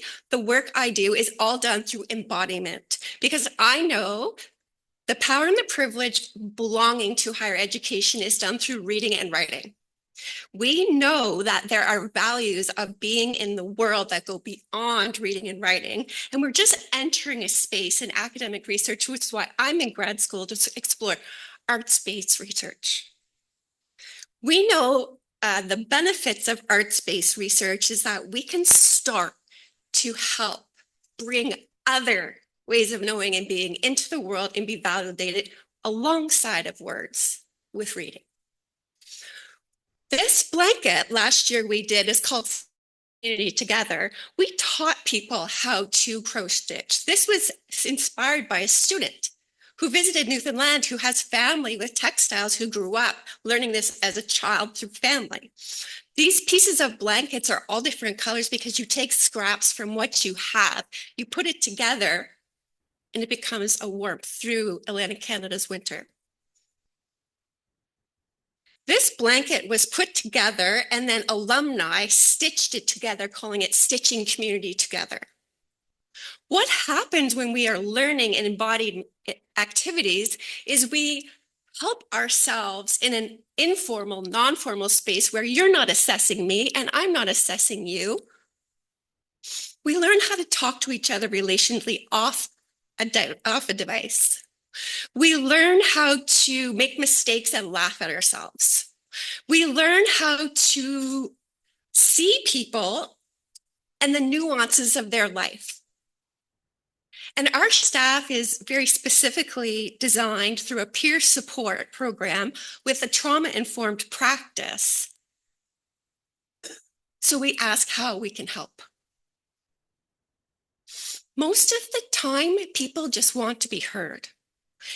The exhaustion that plays a part in the work that we do is real, and it affects our body, our minds, our spirits, and our emotions. We need a space where we can come together and celebrate our wins. Next slide, please.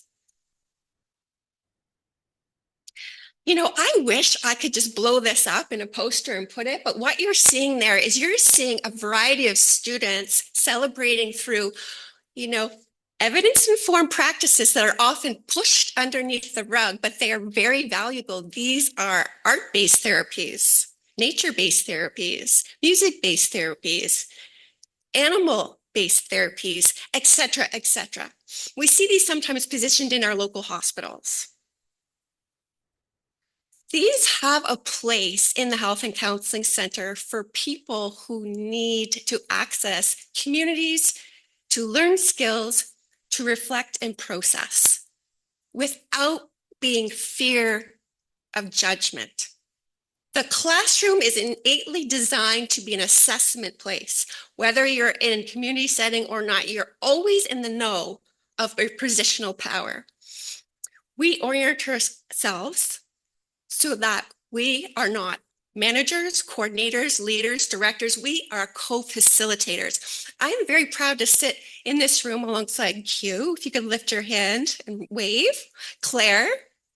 And what you might hear from them later is that our program is co-designed by people who are ready to uplift, to build their skills and create programs. Next slide, please. I'm going to go to the next slide. Here is an event that was co-created. We talk about persons with disabilities, but we know that that is one piece of who you are. The intersectionality of a human being, the uniqueness, the messiness, and then you put that messiness in system of messiness and complexity.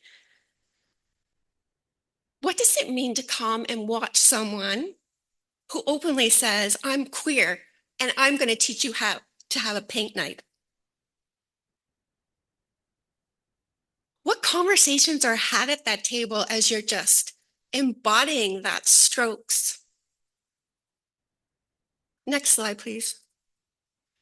This is a program that was, there are several players in this room here today, the Spatial Lab, the U. Bloomfield Hub is the program where we meet. Flourish at X is the Health and Counseling Center. You know, this was, I think, Katie, help me remember, was this the first collective in St. FX's history ever celebration of a disability gathering. Yes.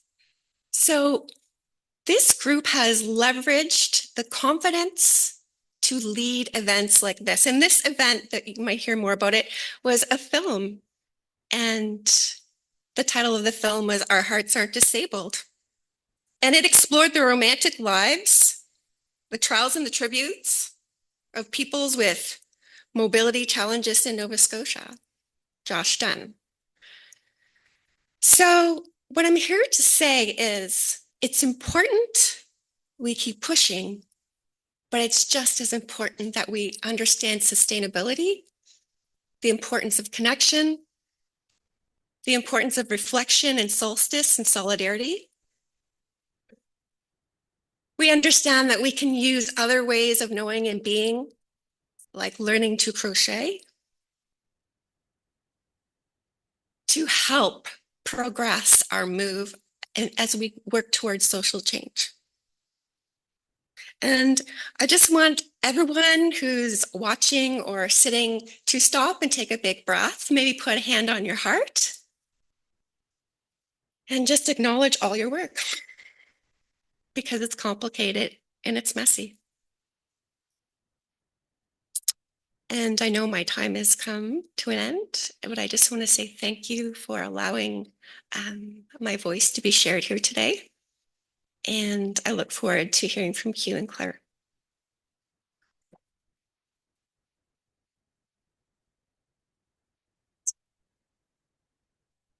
What a powerful and moving presentation. Give it up again.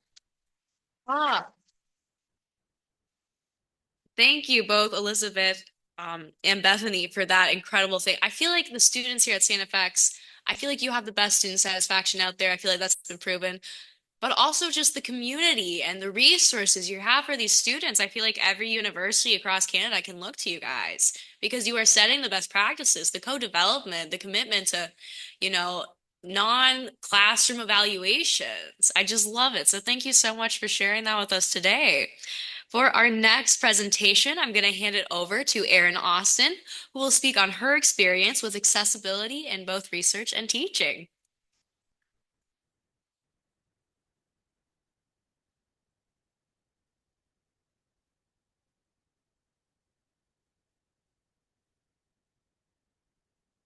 May I just ask how long you'd like me to? I know we're behind in time. You can have your Hi, everyone. Oh, well, I think I can cut that back if you'd like. Hi, everyone. Thanks for having me here today. So I'm just going to share a little bit of thoughts on teaching about disability and accessibility in the psychology context. And just before, maybe I'll have you advance. Well, actually, before I do that, I'll say that the slides are a bit text heavy, so I'm going to apologize for that. And also just say that like the students in my classes, I'm a learner in this work as well. So I'm always trying to improve my own knowledge and yeah, so we'll just go forward if you don't mind. So just looking at psychology as a discipline, there is an early article that's out, it was 2010, and it was by Goldstein, and Goldstein was looking at how much, I'm sorry that these are points, so I'll just get you to advance the points, thank you. That's perfect. So Goldstein's work showed that in psychology, there's very little disability content in our textbooks.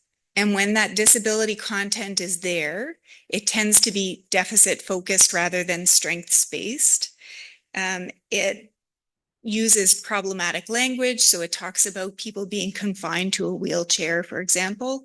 It's concentrated in certain chapters. So it tends to be in chapters like our psychopathology chapter, where we talk about mental illnesses, or in a sensation and perception chapter, maybe where you're talking about hearing loss or vision loss. And really nowhere else. So it's absent, tends to be absent in social psychology chapters and applied chapters, where we could really focus on context and societal barriers that are disabling. And so in this will lead me to trying to fill that gap by creating a course. But before I get to that, I had a group of students. This was a 2010 study by Goldstein. So I had a group of students in my classes. I handed out all the introductory psychology textbooks that I've received. And they went through those textbooks to see, are these issues that Goldstein outlined still true today for our new textbooks? And the answer was yes. So these are still very much issues that the disability content is largely absent. So I'll get you to forward if you don't mind. So applied psychology course, and the applied psychology course is really open topic. So it always used to be, say, sports psychology or focused on industrial organizational psychology. So after coming back from a mat leave, I saw it as an opportunity to take this course and make it be something different. So could we focus on disability and accessibility in some way? And so that's what we did.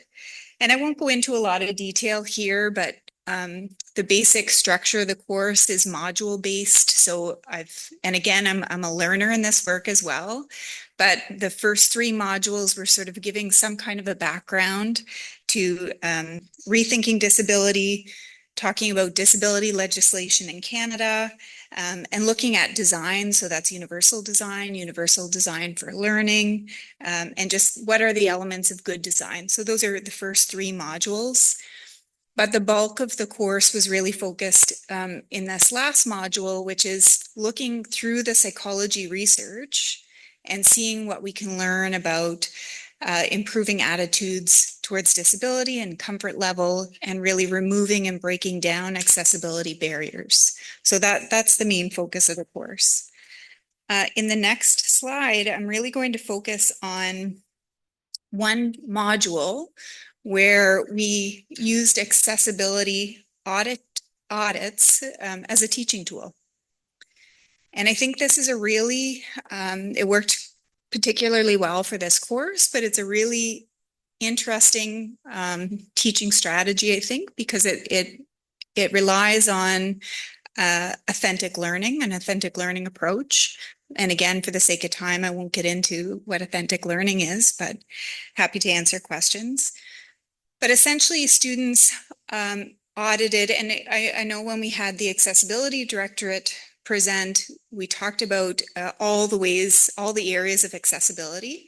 This was particularly focused on the built environment. So that's just one piece. But students did 2 different types of audits. They did what's called a checklist audit, where we assess the accessibility of, let's say, this building based on building code standards. And then they did another type of audit, which is an audit where we recruited people with lived experience of disability, and we had them re-audit those same locations, and from that individual's perspective. And then students compared the outcomes of the 2 audits. So what's accessible and what's not accessible based on this standards and based on this lived experience or first voice. And they really got, I think, a number of critical lessons from doing this type of audit. Number one, it really increased awareness about inaccessibility. And beyond the built environment, even though we were focused on the built environment, I think they saw accessibility more broadly. And I just have a quote from one of the students. Since doing the audit, I'm always thinking about whether or not the environment I'm in is accessible for everyone. So after doing it, they couldn't unsee what they saw through the audit. But the other, I think, key point is that checklist audits on their own are insufficient. And if you'll advance to the next slide, please. I just want to highlight a couple of the key findings through the first person or lived experience audit. So again, I said we had disability partners, and one of our disability partners was helping to audit one of our brand new buildings. And they were coming up to see us in the classroom, and they used a motorized scooter that has an extended end so that it'll hold their crutches, and they didn't fit in the elevator. And so with permission, I'm going to share this video. If you could just press play on the video, please. So this is our disability partner, Gary Kell. The students are standing around so they can see. So he's coming into the elevator.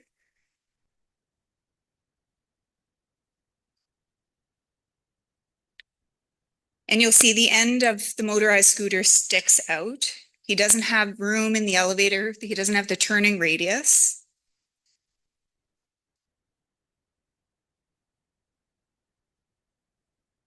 So he's recognizing the door should be closing by now, but he said he broke the laser. So he's still trying to fit in, and he's just turning the scooter. And then the door closes on him. So the students, saw this firsthand. This was an elevator that they assessed whether it was accessible based on building code standards, and it was. So they were particularly shocked when he couldn't access the elevator. So he left his motorized scooter there, took the crutches out of the back, got on the elevator, and came up to see us upstairs in the classroom. Another one of our disability partners, Jeff Murray, who Monica had mentioned before, worked with us closely on this project. And he was trying to come in to leave the building and couldn't open the doors because there was a sign blocking the button for access. So something that we have accessible doors, there's a button that he could press, but because somebody wasn't thinking about what makes the door accessible, they put a sign in front of the button. And that happened, that was a common occurrence that we saw. Another one of our disability partners was on another building on campus and used a white cane. And they were following the rail. So they were using the white cane and holding onto a rail, and the rail to that particular building took them to the end of the step where there was a huge drop off and no railing. So had he continued to follow that rail and the white cane didn't tell him that the step had ended, he would have fallen. I'll get you to advance next slide, please. So those are some of the things that students witnessed. And I think you can imagine how they, after doing this, they continued to think about accessibility beyond that class. The final piece that I want to end on is just to say that over in the last number of years, I've had a number of students who have come to me, and they have, these are student-led research projects focused on disability. One of the students is here with me today, May Lawless, and so May might discuss their own project if you have questions, but they did their honors thesis with me last year and asked the question, how are students with disabilities represented on university campuses? They conducted a website audit and found that there were a number of gaps on our revised website, and we're happy to share those results, but also found that students with disabilities reported that they didn't feel represented. Many of them didn't feel represented on our social media or website pages, but those who did reported a higher sense of belonging. So that feeling of representation is linked with higher sense of belonging. Kira Ross was another thesis student last year, and Kira's thesis was focused on who adopts a disability identity, or when does somebody adopt a disability identity when they have a mental illness, and found that people who report having a mental illness where they perceive it to be severe are more likely to adopt a disability identity, but that with mental illness severity, you also have a lower sense of belonging. So we're still sorting out the implications of those results. And then a current student, Claire Tramble, is looking at whether we can improve student attitudes and comfort levels with disability through parasocial contact. And parasocial contact is using videos of individuals with lived experience or first voice. And after students watch those videos and learn more about disability, are they more comfortable interacting with somebody with a disability?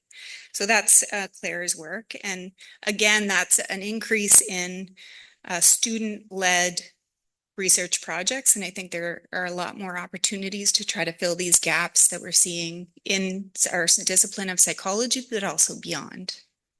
So thank you very much. And I'll leave that here today with our time.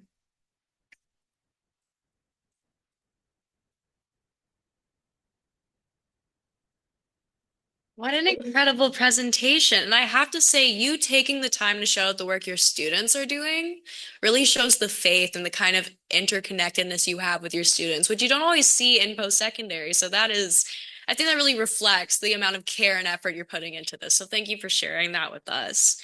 So next up, we are going to have Amanda Casey from the Max Lab to share more about her work.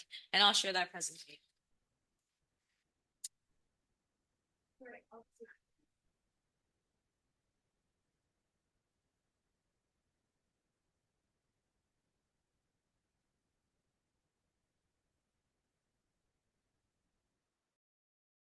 Thank you for having me. I'm a professor in human kinetics, and we have classes where students come to learn to work with individuals with disabilities. So these are students that are going to go into education. These are students that are going to go into rehab, medicine, a lot of the applied fields, going out into the community, advocating for people with disabilities. So I'm very lucky to work with the university students, but not just the university students. Our lab is called Motor Activities with X, and what we mean by that is X works with the community. We design with the community what they need, and these are individuals with disabilities.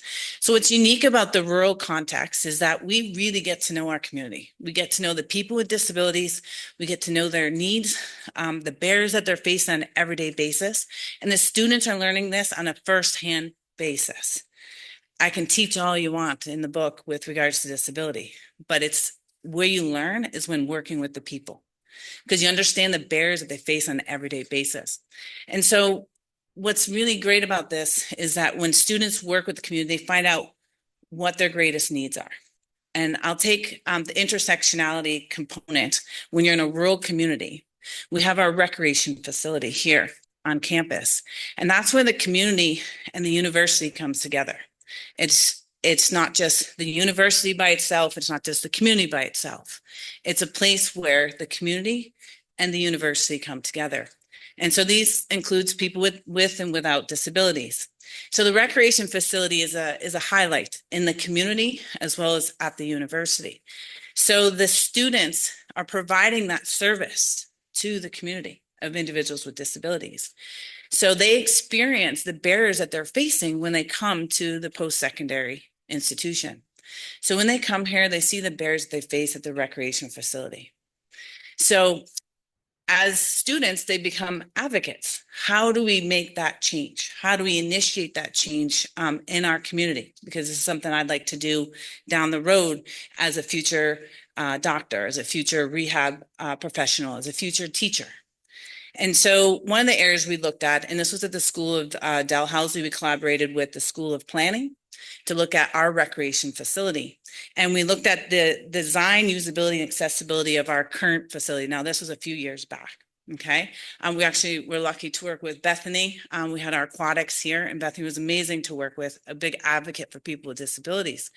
And we sat down with the people with disabilities. Now, so the student is doing the research, they're conducting the study, and they're getting the input from people with disabilities. So maybe if you can pull up that demographic slide there. It's just 2 down there. 1 more down. And the reason I'm sharing the entire document is because the one there, participants demographic. The reason I'm sharing this entire document is because there will be other universities that could benefit from this, okay? And this is a staged process. So the university, we had the stakeholders part of this from day one. So we had facilities on board, we had Bethany, we're working with the people on campus. And what research says in education, when you're working at future educators, things like that, is that people want to address accessibility, they just don't necessarily know how. So it's not that they don't want to do it, they're just learning how. So this is where the students are sitting down with the stakeholders from the beginning of the design process, and we're learning from the people with the lived experiences in our community with disabilities. So we were lucky here to get approximately like 48 students. So this is not just students on campus, this is people within the community that use this facility on an everyday basis. And they proposed to us what the barriers they were facing. And so this started our initial design phase. And we worked with the School of Planning at Dalhousie, and we conducted this study. This is a few years back, and this particular student went on to the School of Planning and went into fields that were knowledge mobilization and stuff like this. So what they learned from their undergrad, they applied it, and they went on to do this in the future. So anyways, we had all the individuals, and we work with these guys on an everyday basis. Okay. So they're like, did that change? Did this change? Did that happen? Did that happen? You know, it's not just like you did the study and you leave. I work with these people on an everyday basis. And the students are like, oh, we want to change this. We want to make this happen. So the new facility has come about. And I say it's taking steps towards accessibility, right? Because we took steps towards that. So you'll see a lot of the stuff that was requested by the people with disabilities implemented in the new facilities. So the accessible washrooms, unbelievable, like unbelievable what needed to happen. Again, it's a step. The usability of it, we're still working towards that. We have the people with disabilities come back to use the pool. So we'll get their input on that and how we can better improve as we go forward. But it was a step. And so when they come in to use the facilities and stuff, this is their community where they participate, where they go and they're able to do things as everybody else. So it was a good experience in the sense it was a stepping stone. The student learned from it. They went on to continue to make change, and we're continuing to work with this document, and we have new students coming through to continue to build on this. So the rural context for me is unique in the sense, and the same with Erin, is you get to know your students. You get to know your community. You get to know the people. You get to understand the lived experiences that they have. And we get to apply that in research, and we get to make change. And so that's something that I really enjoyed doing with the motor activities with X. And we will continue to do this as we go forward. But with regards to the rural context, I think about the students, and I asked the students today, okay, so what are some of the things that you would like to talk about with the rural universities, you know? And they brought some very interesting ideas in the sense that, like, sometimes where you're born, that's your community, that's your family. You want to live, work, and go to school there. And sometimes they have to leave those communities to go to other places because of accessibility barriers. So that's why it's very important in the rural communities that we're addressing the accessibility. In the rural areas, you may have more barriers, and I like to look at it this way. As a designer, when you can design for people with more severe disabilities, you're designing for more people.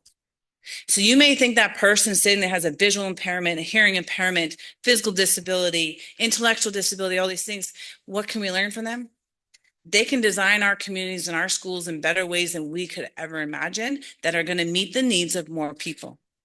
So we often just look at it and we're just designing for this person or that person. We really got to broaden our sense and say, if we can design for the person with the most severe disability, we're now meeting the needs of more people. So for me, at the university with the rural area, and I've been able to be a part of the accessibility, the first plan, and putting that into policy, which I spent a lot of time to do that initially and stuff. So I'm looking forward to see that continue to grow and change. But we're going towards accessibility. We have new buildings, new things coming out. Like, let's not be behind it. Let's be before it and say, okay, let's make our new facilities fully accessible. Let's design for the most severe disabilities so that they can attend university. They can come here regardless of your experience and your background. So the rural areas, yes, you have more barriers that you'll have, like public transportation. Biggest barrier, right? You're saying, how did I get here? I had to find this particular bus to get here, to get there, just to get here, right? That's your biggest barrier. It was just to get here, right? But when you get here, I hope that it's welcoming. I hope that you belong because the community will know you, right? In that sense. But we have to design for those with more severe disabilities, because if we look at it in that perspective, we'll have more accessible universities going forward. So hopefully that new accessibility plan, we start taking those steps. And I always appreciate the people, whether it's the community, the university who we're working with, and those that are like, yes, I don't know how to do this, but I'm willing to take the steps to do it. So thank you.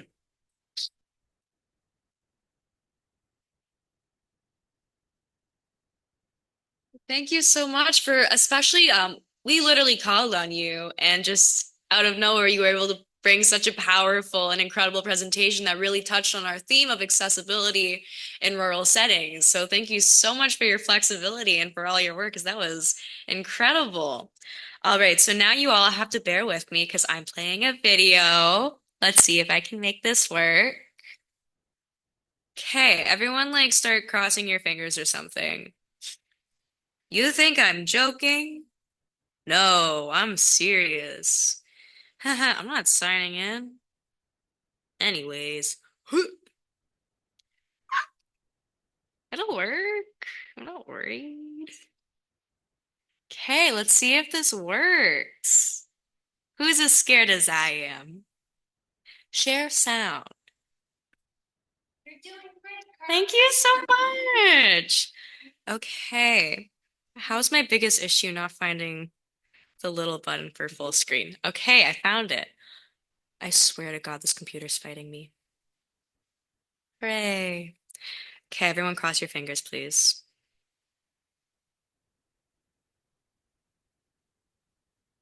From current slide.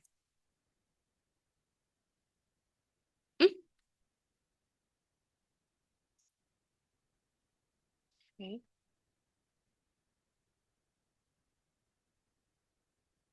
Okay. Good afternoon, everyone, and thank you so much for the invitation to be able to present the findings of our research, Gender and Disability-Based Violence Among Students at Nova Scotia University. My name is Costa-Lorenz, and I'm the Executive Director for the Nova Scotia League for Equal Opportunities. I'm happy to be presenting today with Dr. Tammy Bernasky, who is located in Cape Breton University. This study was funded through a Clary Research Partnership to document the impact of gender and disability-based violence experienced by post-secondary students in Nova Scotia, and was supported not only by Cape Breton University and the Nova Scotia League for Equal Opportunities, but also Clary and Dr. Katie Aubrecht from St. Francis Xavier University and the Spatializing Care Lab. I certainly would be remiss if we did not thank our research assistant, Ainsley McDonald, who was doing her master's at Dalhousie University at the time as well. Study methods that we used. First of all, we recruited from the 9 Nova Scotia post-secondary institutions and our own networks. Current and former students with disabilities who experienced gender and disability-based violence. Online survey, there were 68 responses, 15 individual interviews, and we asked about experiences of violence, impacts of violence, and support-seeking behaviors, both on and off campus. Trends in types of violence and violence experience. Forgive me for that. Emotional and psychological violence was the most common. Physical and sexual violence were also prevalent. Surveys did not measure structural violence or discrimination, but came out in the interviews. Also, none of the interview participants described cyber violence or withholding communication. Financial violence was the least common among all participants. Okay, so I will talk a little bit about the examples of the kinds of violence that students experienced. So as Sherry said, the most common forms of violence were emotional and psychological.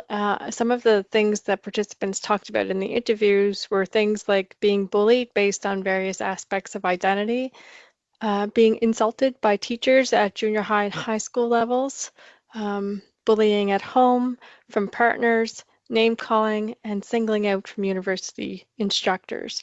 In terms of physical abuse, participants identified being hit by peers, partners, and family members. Other kinds of violence were sexual violence, and participants described sexual harassment as well as assault. In terms of financial violence, withholding and controlling money were the examples that were given around financial violence. One of the predominant forms of violence that was discussed was structural violence. And this was described by participants in terms of barriers due to things like disability, race, gender, sexual orientation. And it happened in various settings, including university, in medical settings, at home, and within institutions, sorry. The kinds of barriers that people talked about were for things like accommodations, seeking medical care, and qualifying for supports. The sources of violence were also measured in this study. Strangers and someone who the person just met were identified, family members and peers, faculty, staff, and university administration, particularly in terms of structural violence. Spouses and partners, and also coworkers were identified as perpetrators of violence.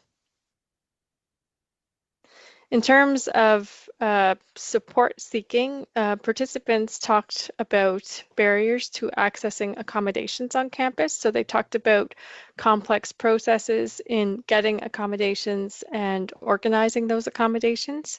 There were quite a few people who talked about barriers in getting a diagnosis, and often if you want accommodations, you need to have a diagnosis of some kind, and this can be difficult for some students. There was also the recognition of a time delay in getting supports, and this can have an impact on studies if you don't get the support that you need in a timely manner. Other individuals talked about cultural barriers around recognizing particularly the colonial institutions that we operate within. And then faculty and student perceptions of accommodations were also listed as barriers. So students talked about concerns that faculty or students and peers would see their accommodations as unfair and have a negative perception of those accommodations. In terms of on-campus mental health supports, there were similar kinds of barriers reported in terms of it being hard to get appointments, complex processes again in terms of getting those appointments, and then also rapport with counselors. So sometimes the counselor didn't meet the needs of the students. And so for this presentation, we're focusing primarily on academic institutions, but we did also do research. We did ask questions about seeking supports in the community, but for this presentation, we'll focus on academic institutions. In terms of impact on students, we asked students about the impact of not only violence that they experience, but also their support-seeking behaviors and how all of these things together impacted them and their studies. So they talked about feeling reduced confidence in themselves. Many participants talked about emotional distress. Negative self-perceptions emerged as well in terms of feeling bad about yourself because you have a disability or because you need an accommodation or because you can't find the support that you need. There were instances of self-blame and then also academic disruptions. In terms of academic disruptions, students talked about being unable to attend class or complete assignments and assessments as required. Other students talked about having incomplete or failing courses, difficulty maintaining grades, being in a situation where they had to reduce from full-time to part-time status, and then also medical leave. So these were just some of the kinds of disruptions that happened for students as well. We also asked students about the kinds of support they received, and students identified supports with faculty, academic advisors, and other staff within the institutions, within the university institutions. So they really talked about feeling individually supported by various members on campus, and then just feeling like they were getting encouragement not to quit. In terms of supports, they also talked about learning accommodations, getting help through things like having extra time, having exams in quiet spaces, help with student aid issues, and then being able to take breaks when they needed. So those were just some of the supports that students mentioned as well. In terms of on-campus counseling, students talked about having timely access. When they did have timely access, it was helpful. And other students, even when they said the counseling services weren't timely, they still felt like the counseling was helpful. Social supports was a big finding as well. Folks talked about friends groups, other students, and even women's centers on campus as being social supports for students. And a few students also talked about human rights and equity offices or the ombudsperson on campus as well as avenues of support. So I'm going to turn it over to Sherry, and she's going to talk a little bit about the recommendations. Thank you, Tammy. So yes, out of the work that's been done, there were a number of recommendations. One was advocacy for students with disabilities and accessing services, and for raising awareness about students' experiences. This includes better representation of marginalized groups within universities. Another one was increase awareness of services offered on campus and how to access those services, including raising awareness and understanding within university administration. More funding and resources for services so as to effectively support diverse students with disabilities. Also, improve processes for services in order to provide better and easier access for students. Another recommendation was to improve processes for getting a diagnosis, which is often the precursor and often needed for accessing services. And also, there was recommendations to establish peer support groups so students can receive guidance from others who have had similar experiences, and also improve awareness and understanding of intersectionality so that there's a better understanding of disability, the needs of LGBTQ plus communities, mature students' experiences, and the experiences of Indigenous students. And I'll just wrap up with some key takeaways from our research. Students with disabilities in Nova Scotia are impacted by violence, but also the processes of getting support is often are often described as causing harm for students as well. So distress can be caused by the multiple barriers that students face when they're trying to access accommodations or mental health supports. For some, violence in university is due to the barriers they face based on various aspects of their identity intersecting. And I think really faculty and staff have an opportunity to support students by helping to address the barriers that they face. So I just want to reiterate what Sherry said at the beginning, to thank you for your time today and your interest in our work. And I'll turn it over to Sherry. Yes, once again, thank you so much for your interest in our work and also for the work that you are doing as well. And if you have any questions, you can feel free to contact us. We're sorry that we couldn't be there in person today, but our emails are on the screen as well. Thank you. And I'm sure they just said thank you again. Okay. I know they're not here, but let's give it up. Okay, perfect. So now we are going to take, I hope I'm still on Zoom, a 5-minute break. And I just want to say thank you, everyone. I don't think I've ever experienced so much good, helpful, impactful content in such a short time frame. It was like a little sampling board of your university, and we couldn't be more full or happy. Speaking of full, there's a lot of sandwiches. So you have 5 minutes to fix that. You can stop recording. Have fun.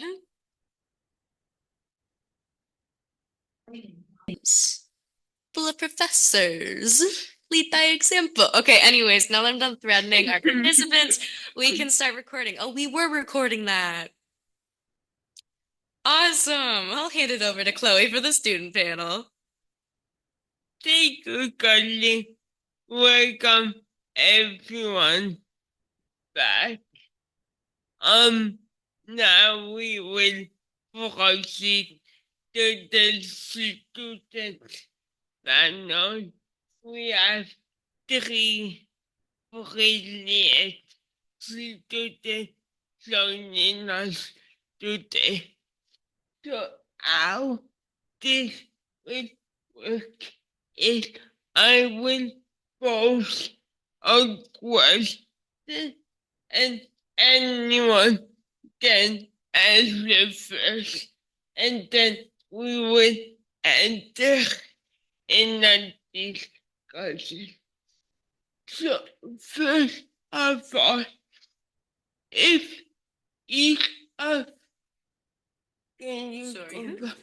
if each of you could introduce yourself, that would be great. We would begin with that. Also, just into the mic. Perfect. Do you want me to introduce myself? Yeah. Perfect. I'm Mac Murphy. I'm with the Santa Fe Students Union, and I'm really happy to be here today. Sorry, like physically, like really. Physically, like, just for like, our friends on the even too. You know? Oh. Yeah. Oh man, I feel like a Sorry. TV presenter. No, it's all good. See, look, I yell in the mic. It's bad. My name is Mac Murphy. I'm a part of the Santa Fe Students Union, more specifically, Vice President of Campus Affairs. I'm Claire. My pronouns are she, they, and I'm the Vice President of the Neurodiversity and Disability Society. Hi everyone, my name's Nora Quirk. I go by Q. My pronouns are she, her, and I'm the president of the Neurodivergent and Disability Society at St. X. I guess it's my turn. Hello everyone, I hope you can hear me. My name is Jasmine Stauffer. I'm a PhD candidate here at St. FX. I'm currently zooming in from Halifax, Nova Scotia, so-called Halifax. A bit of a visual description of me. I am a white, fat, female presenting person with longer black hair and glasses. I'm 36 years old, and I have a black t-shirt with white text that says, "Inclusion is not a synonym for assimilation." And I'm also wearing headphones with an attached microphone. Thank you. Thank you, everyone. We will proceed to the first question. So there is two elements to this question. How is disability and neurodivergence understood in a rural post-secondary environment, and does this accurately represent your lived experience as a disabled and or neurodivergent student? Who would like to begin?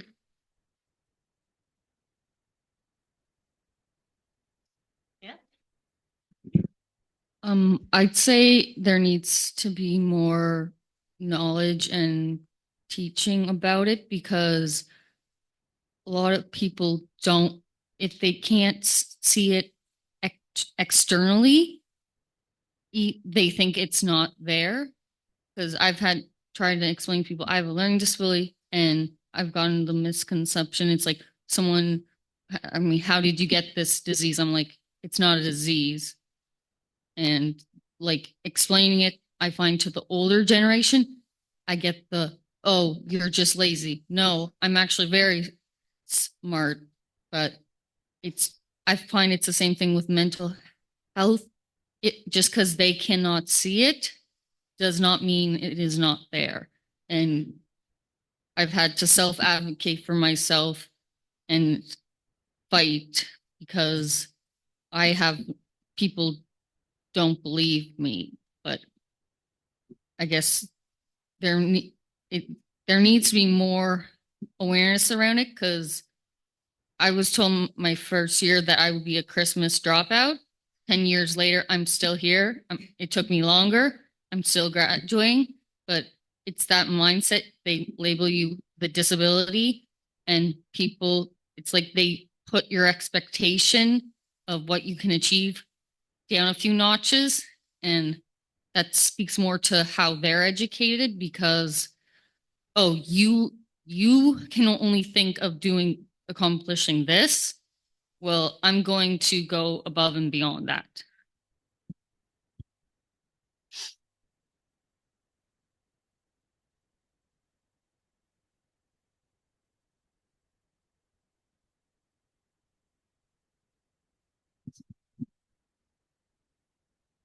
Okay.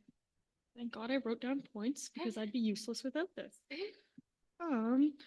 I think how it's understood, especially in a rural or post-secondary environment, that I think whether it's understood or not is like a roulette. It's based on whether you end up with someone who wants to see you succeed or someone who wants you to shut up and deal with it.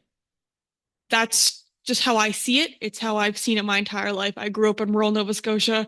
I obviously go to school in rural Nova Scotia. I wouldn't change a thing. But the bottom line is it is completely dependent on if someone sees you as someone who is worth putting the time in to succeed. It's not up to you. And that's, it's rough. And do you want me to wait until answer the next question, or do you want me to? No. Okay. I think it does accurately represent for me. It was really rough. It was always rough, especially because I work with student union now, so I get to advocate and I work on campus affairs. So I'm so excited to be an integral part of that experience for so many people. It is so important to me because my first and second year, my first year actually, I had not been diagnosed with anything. I would call my mom, I'd be like crying because I was confused because I could study for hours on end. Yet I would see nothing of it because I struggled to write with my hands and I struggled to, and professors were like, I had a professor tell me straight up, she was like, you should find a different major if you're struggling this much. And I was just on the phone. I remember it was cold and I was like on the phone with my mom. And then I basically got angry enough to the point where I was like, okay, I'm going to go to the Tramble Center and deal with this because my sister had used Tramble Center before. It was pretty good. I paid $1,600 out of pocket to drive to Cape Breton to get my assessments done for the first time in my life. I drove in my taped up Hyundai Accent. That was super fun. I drove with my friend and I went and I sat in a basement for 5 hours. And after that, I got my diagnostics and my paperwork. But I can confidently say that I wouldn't have lasted past my first year without it. And the fact that I was able to access those specific resources were because of I had someone who was able to tell me and put the time in. But the matter of the fact is it doesn't matter how hard I would have worked or what it really came down to was someone was like, okay, I see you. We're going to sort this out. Okay, so mine kind of similar to the first part, but I didn't come to rural Nova Scotia until I was 18, and I grew up in the city in the West Coast. And I had a diagnosis since I was really young, so I already had all the accommodations, and I couldn't always explain or understand what was happening until I got another diagnosis in grade 12 and got more accommodations. And so I've always had the Tramble Center accommodations, and they were really helpful. And because we got extra time and I could type because I struggle to put my thoughts on a paper and I have to move things around. And there were some points where I didn't sign up on time and had to write with the rest of the class. And for a lot of those, I couldn't really answer all the questions. But yeah, it does depend on who you're with. And I was growing up as a white person in so-called Canada. So I was mostly understood by people like my family and stuff. Yeah, there were some problems and people who didn't really understand, but yeah, you need to be surrounded by people who get it in order to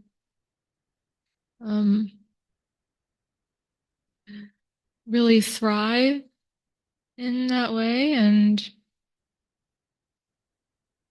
yeah, I feel like it should be more accessible to people on campus. So that's, I don't know if I answered the question correctly, but like.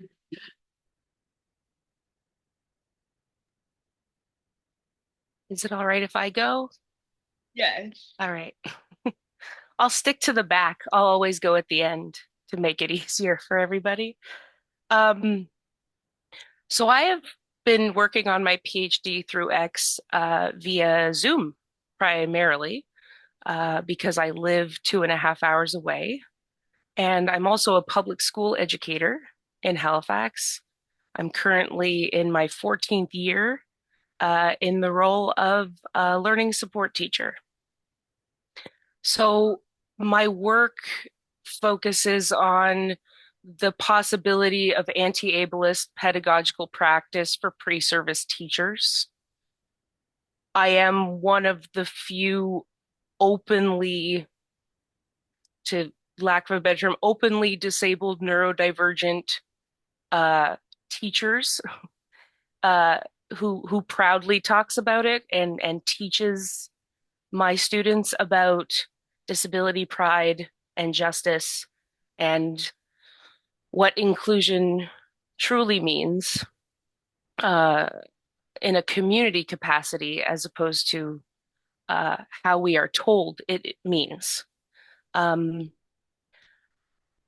think that organizations like NEADS and schools like St. FX are making very good strides in order to educate more people, both in rural and urban areas, because I would argue that disability and neurodivergence is not understood in either regions very well unless it is from the disabled and neurodivergent community.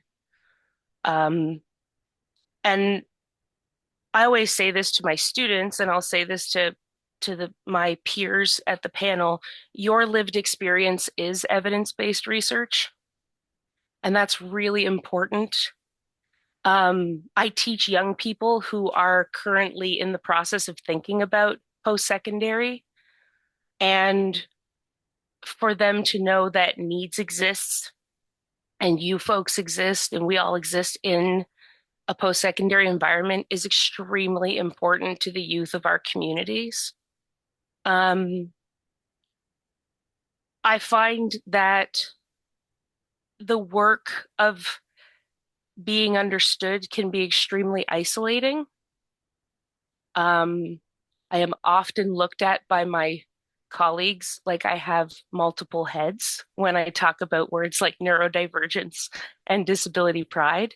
But the more I talk, the more people are becoming comfortable and knowledgeable about what disabled neurodivergent folks, what we want, and that what we want is not exceptional or special. What we want is our rights. What we want is what we are due. And we should not have to constantly prove that we are owed these things. So I feel very fortunate. I'm also very privileged because I am able to do a PhD and I am able to connect with folks through NEADS and with folks like Dr. Aubrecht. And so I can only speak from my lived experience in terms of as a student who's doing most of my connections with X in a hybrid way. I have felt it feels more personable. I did my undergrad in Ottawa at a huge university where I was known as, student number 4648652. Here I get emails saying, "Hi, Jasmine, how are you?" So I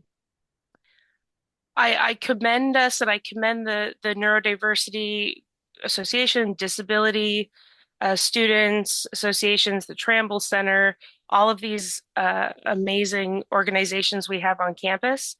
And I think they're great first steps. I think we need to see these things as this is the beginning of something.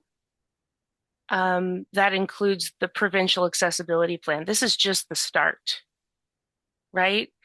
Having access is I see it as the first step. So the fact that I exist in this capacity, in this school, and within this system is simply the first step, because there are whole generations of disabled and neurodivergent people who are coming after me. And I want more of us to not simply exist and survive in post-secondary environments, but like my panelists have said, my fellow panelists, to thrive and to contribute to the scholarship of disabled knowledges, and to continue to do that generation after generation. And I think St. FX has a real opportunity to continue that legacy and to continue contributing to that knowledge base.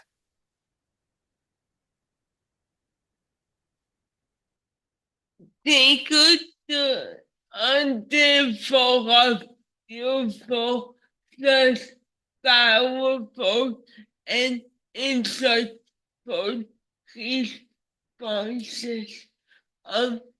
Question number 2 is how can you diverse and intersectional needs be further met within the classroom setting across campus community and beyond? And what type of resources and services are currently needed in these spaces? Who would like to begin? So, learning in the classroom is kind of difficult because I struggle to like retain my attention span, and consequently reading a bunch of text is quite difficult, and sometimes even understanding what the prof is saying. And over the years, I've figured out that I'm like a hands-on kinesthetic learner, and I tend to understand things more from like examples and activities, even like demonstrations. And some profs I've had don't really have those like teaching styles. So, and I mean, I'll say it, there's a chance it can't really be helped, but it would be interesting and helpful if they covered like a bunch of learning styles. They got like the speaking notes and in most cases slideshows, and mostly we're just sitting down. And as for I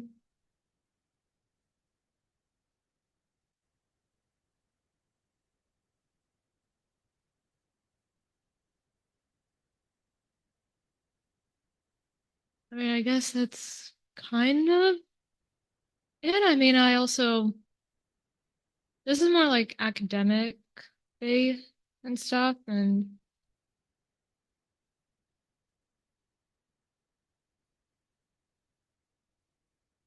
I also struggled like socially mostly.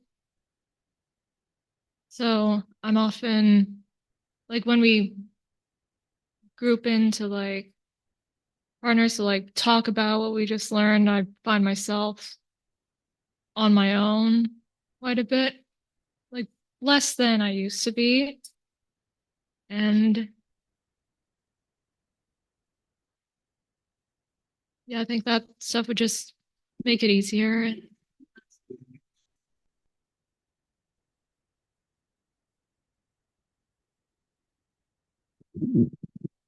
Okay, so normally I like throughout the years I've learned what works and what doesn't.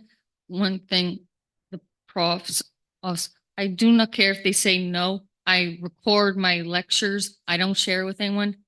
And if they say no recording, I'm sorry, I'm paying you, I'm paying this course. This is how I learn. I record it. It will get deleted, but I'm gonna do what's best for me. Like I've had some professors who's given us this sheet with all the stuff they want us to read, and they're like, "You have 5 minutes."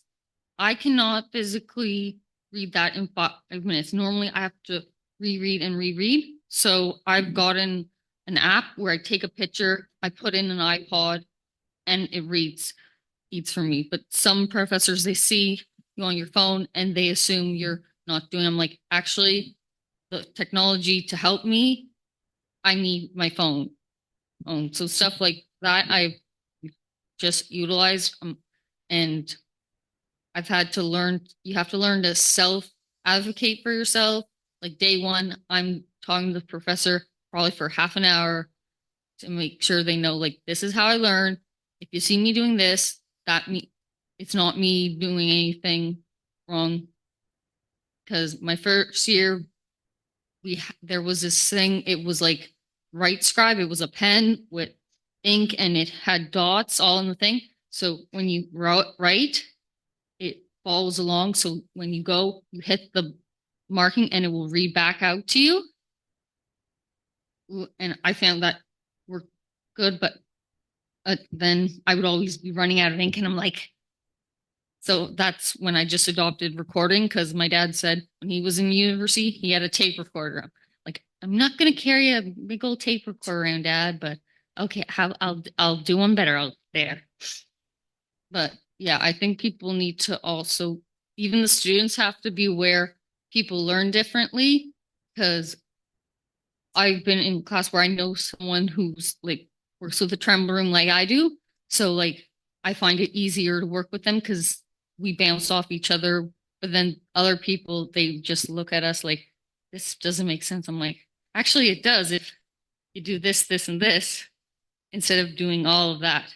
But then there'll be sometimes like teachers are trying to mix it up in the classroom, but they actually make it more harder, because for one class we had Jeopardy where you pick the thing, and then we had to find articles like through Google Scholar, all this stuff.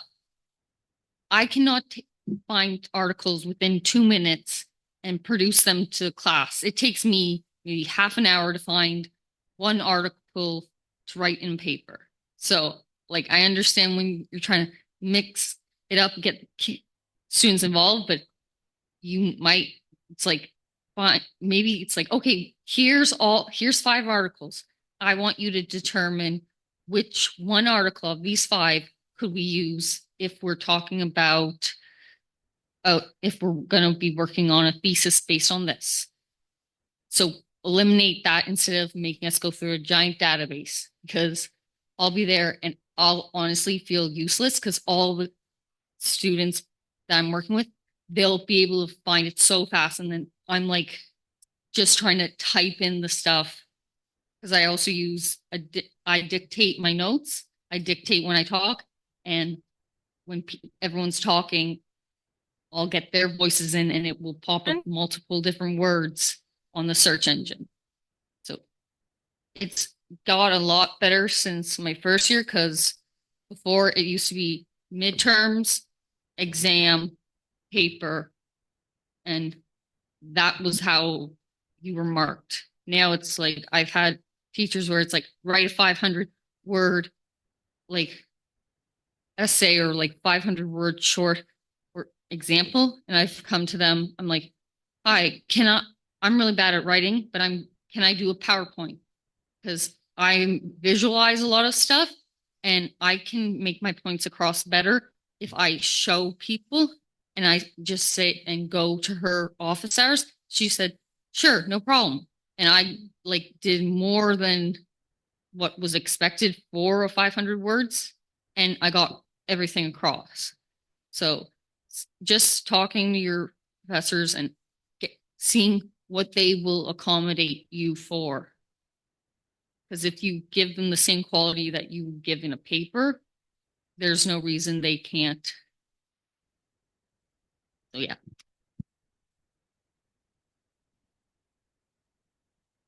Okay, is this working? Okay, cool. My main thing was my first year. Like, the trick is, and like when I went to high school and stuff, like I didn't have any former accommodations, just didn't exist. It was like, oh, that kind of sucks. Like, you know what I mean? It's kind of just that kind of thing. So I got here and I used a computer to take my notes. My brain is like, it's really fast. I've got a lovely amount of severe ADHD and I've got dysgraphia, so it means I can't put my thoughts on paper. And I've got a really high processing speed, which guy in the basement who I went to, that sounds so creepy, but he was like, your processing speed is in like the 99.8th percentile. And I'm like, that's awesome. Where's my paperwork so I can use the goddamn computer during my exams? But I think my main thing was my first year. I was going over the syllabus and they give the whole statement about accessibility. And then within like the next line, it's like, I'd prefer if you didn't bring your computer to class as it distracts other students. You may sit in the back. I'm like, oh, you haven't even met me and you're already putting me in the back, man. Like, and half of these students are the age of tax-paying, voting, and have their own autonomy. I'm really sorry if my Microsoft Word gets too much for them, but I'm sure they'll survive. Like that was kind of the main thing. It was always the casual like undertones. Because I'm not going to sit here and say like a professor's ever been like completely disrespectful to me. They've bordered it, but they're usually smart enough to critically think and not get themselves in trouble like that. Which fair enough, man. But that's kind of my main thing was always the undertones of everything being like, oh, you can use a computer, but you can sit in the back. Well, if you're going to do that, like, just make sure you're not distracting other students. Like, what about me? What about if I need it? And by the way, do I expect you to present your lesson and your lectures with that technology? Do it right now. Do it right now. You don't need that PowerPoint. It distracts me. How about that? That was just the main thing that always kind of got to me, and it still does sometimes, but I'm better about it now. Mainly because I'm no longer 18 years old who doesn't have a filter. No. And honestly, what kind of types of resources and support are currently needed in these spaces? I think, honestly, empathy is a big one. Sometimes it's just as simple as sitting down and it's like, how important is it to you that people aren't distracted for one? And also like, how comfortable are you letting a student go without the necessary accommodations in the sense of traditional teaching or what you've been brought up with? Like, how comfortable are you with that trade-off? And sometimes change is necessary. And I always think when I have these conversations with professors and when I work with the union and stakeholders, I believe that to say things that are uncomfortable is to not be unkind. Uncomfortable does not equal unkind. And I think that's where we get it mixed up in academia and where we get it mixed up on respecting our professors. I can absolutely treat a professor with utmost respect within their field. But if I say something like regarding my disability or my needs or what's needed in the classroom, and yeah, they're a little uncomfortable, everyone's going to survive. Change is uncomfortable, especially where it needs to happen. Pretty much that.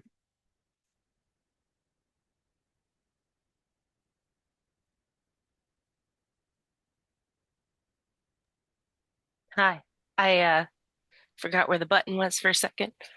I'm going to quote you.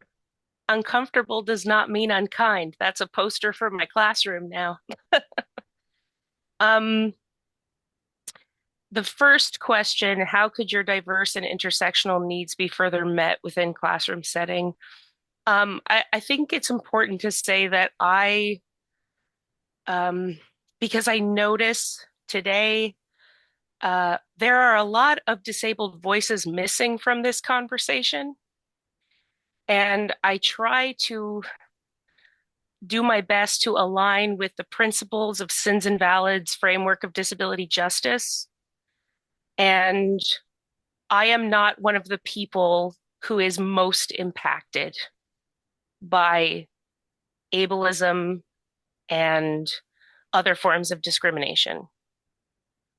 And I think that their truths and their voices, these folks who have historically and continually are denied entry into the academy, we need to reach out in a big way as post-secondary institutions and I think as members of those post-secondary institutions. I'll piggyback on what was said in terms of in-person learning versus online learning. And I think that ableism is deeply systemic and it's attitudinal. And I always ask, why is the in-person learning so necessary? I completed all of my PhD courses online. And I work with students in a capacity. I've worked with students at the post-secondary level and the high school level, where I'm constantly asking that question to myself is why are we so adamant to bring people in an in-person learning setting when we know that many disabled folks, including myself, are chronically ill.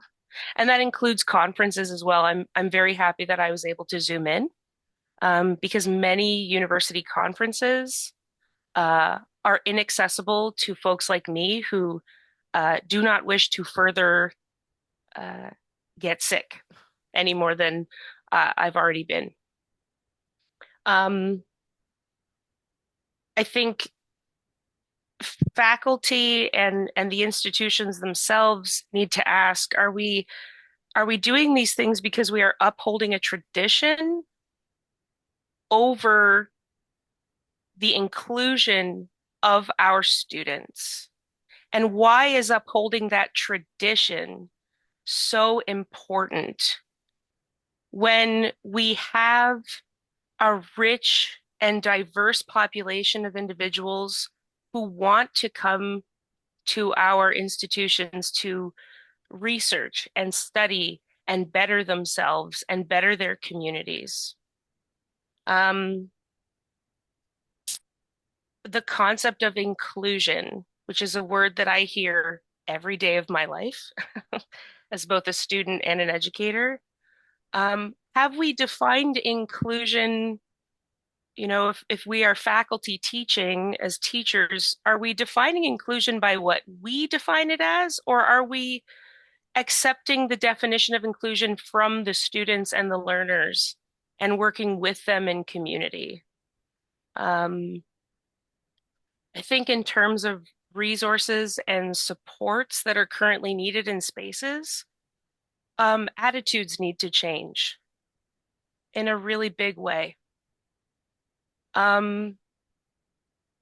Tradition needs to be, I think, upheaved. I think we need to start making new traditions, and we need to center community building, particularly in a capacity that we exist in a post-secondary institution that's in a rural community where the community is very important. Do faculty understand what ableism means, what it looks like, what it feels like? what it sounds like. And when we listen to our disabled students or hear back from them, are we taking their critique and absorbing it and doing better? Have we created a safe space for disabled folks in the institution to even give critique? There have been times in my experience that some faculty, I feel very safe with having conversations, and other faculty I am not. And it's too bad because more good change happens when you're together with people. It's very hard to do that on your own. So yeah, I would, I sort of keep posing questions, but to ask ourselves if we are faculty or we are students, right? Like, how has the institution, our classrooms, created space for disabled, neurodivergent, chronically ill folks, students, learners, in the spirit of Sins and Ballads work, to come together in collective rage and unconditional love, and to share critique and to come up with solutions. And how is the academy absorbing that and then making the change? Because we can have evaluations and audits all we want, but when I fill out an evaluation form or I give a critique or I contribute to an audit, I want to know that it's actually going to influence not just the way people do things, but the way people think and feel. So, and hopefully this event today will continue that. But I think faculty also need to be given the space and the time and the mentorship to create more inclusive, universally designed courses and learning spaces, and to have time to collaborate with one another. And so I think we have to shift our thinking into a much more quality over quantity attitude, and know that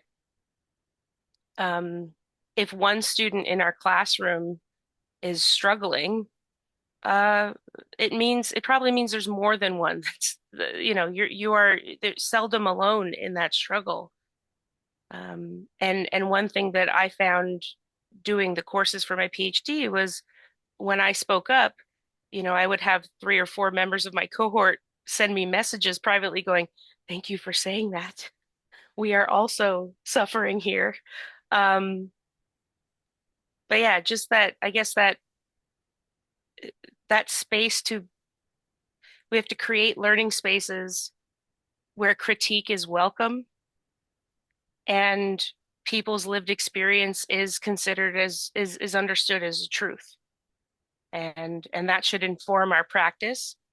And as students, we should be not only allowed to do these things, but encouraged by our educators to do that.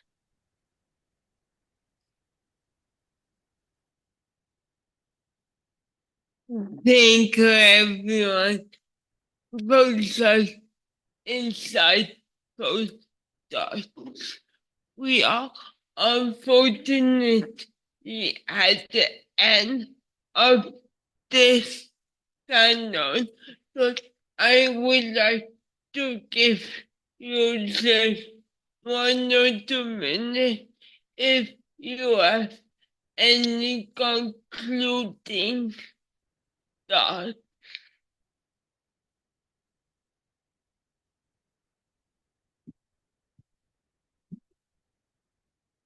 So like we're just like saying what else we have as experience as student. No, we're at the end of okay. the panel, but if you have any concluding thoughts. So yeah, it's been really good to like speak here. I do have like a lot more thoughts on my experience as a neurodivergent disabled person who doesn't really get to speak a lot about like how I've struggled with interactions with peers and who doesn't really see that part really represented in many spaces. And I think inclusion is key, like everyone here said. And so this has been like a great privilege. And I look forward to future events.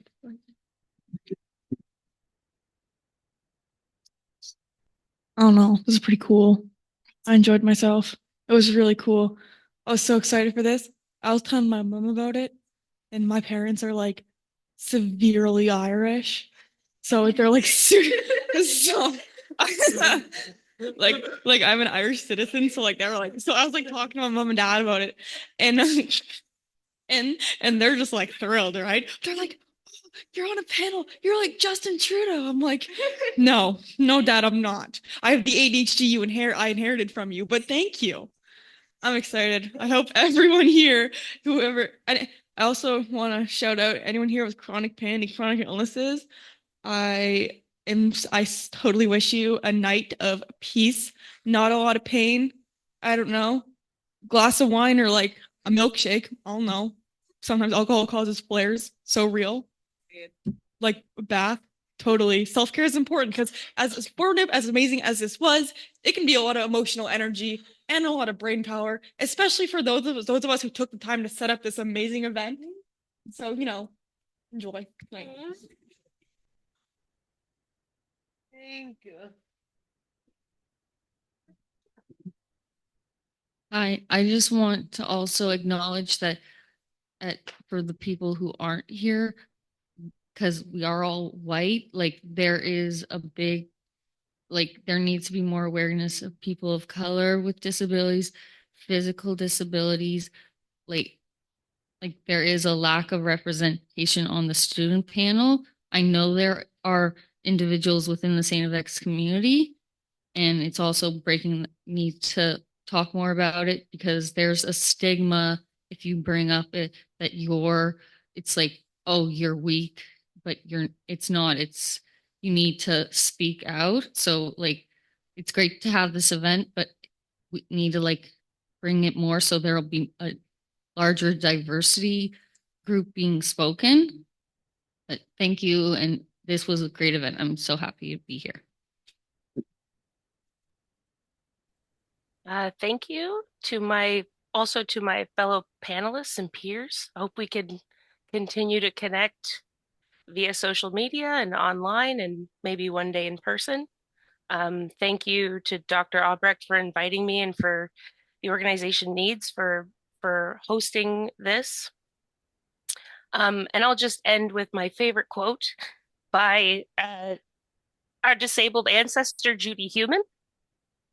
This is another poster in my classroom. So she said, change never happens at the pace we think it should.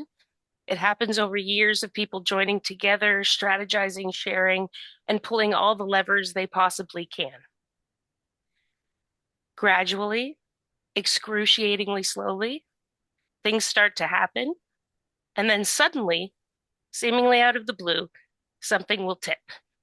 So I think that NEADS and St. FX, the folks here today, are pulling a lot of levers. And hopefully we sustain that energy going into tomorrow and the next day and the next day. So thank you all very much. Thank you. Like Blair Witch this again? Who gave you that? Okay. Thank you so much, Chloe, for moderating that student panel, and to all of our panelists. You all did such a great job. Thank God I was hidden behind the podium because I was like doing my aggressive nodding. And I was going like this in the background. So I'm going to keep staying behind this. We have 5 minutes. Alan, you can stop the recording.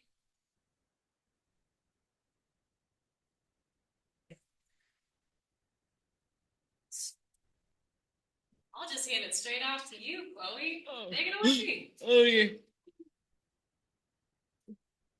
Welcome back, everyone. This is our last standard session. And now we should begin with faculty members. Before beginning, if you could each introduce yourself, that would be great. Thank you so much, Chloe. So my name is Katie Aubrecht, and I teach and do research in the Department of Sociology here at St. X. Thanks, Chloe. My name is Erin Austen, and I'm a faculty member in the Department of Psychology here at St. X. Thank you. My name is Emmanuel Banchani, and I teach at the Sociology Department. My research mostly focuses on health service research, global health, and disability issues in sub-Saharan Africa. My name is Dr. Amanda Casey, and I teach in the Department of Human Kinetics here at St. FX, and I specialize in teaching students how to work with individuals with disabilities in education, rehab, and fields of medicine as well. Thank you. We will proceed to the first question, and anyone can begin. What types of complexities arise when attempting to render teaching practices accessible and inclusive within the parameters of a rural post-secondary education classroom? And how can one mitigate such challenges and ensure that the needs of students are met?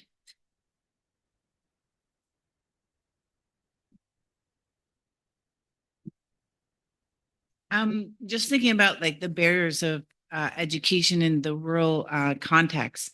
I think you have to be more creative as an academic. Like you have to learn how to work with what you have in a more rural environment. And so that can be good and bad because you can be very creative at one sense, but there often are barriers that are a little bit more challenging, that you may have like resources or support systems within like cities or places like bigger universities might have, or more support systems like with graduate programs and stuff like that.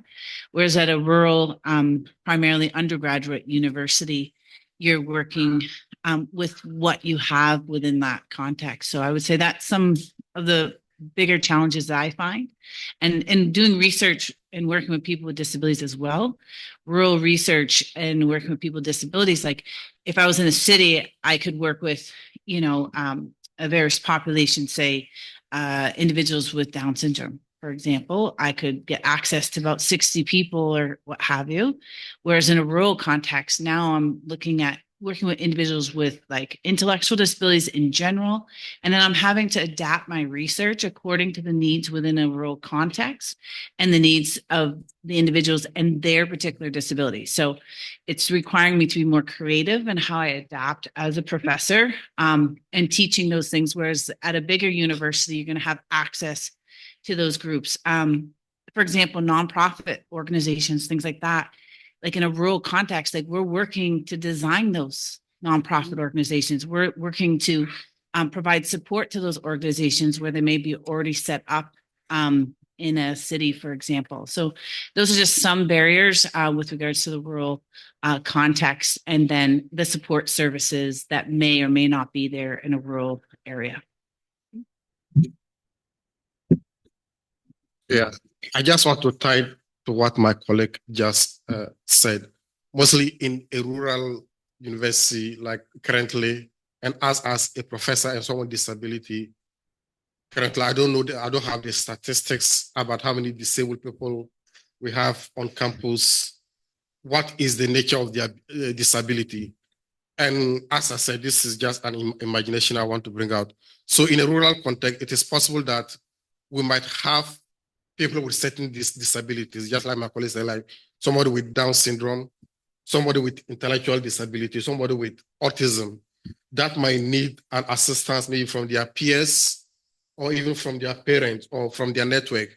And moving to a rural university could sometimes pose a challenge for such a person where such support services are not there.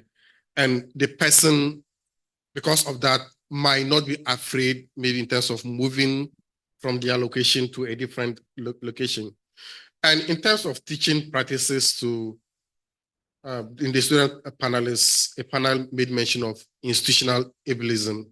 So in most of our professors, in terms of our assessment, is still full of ableist attitude towards assessing students in terms of how we design our assessment. Like most of assessment are designed towards written essays, written exams.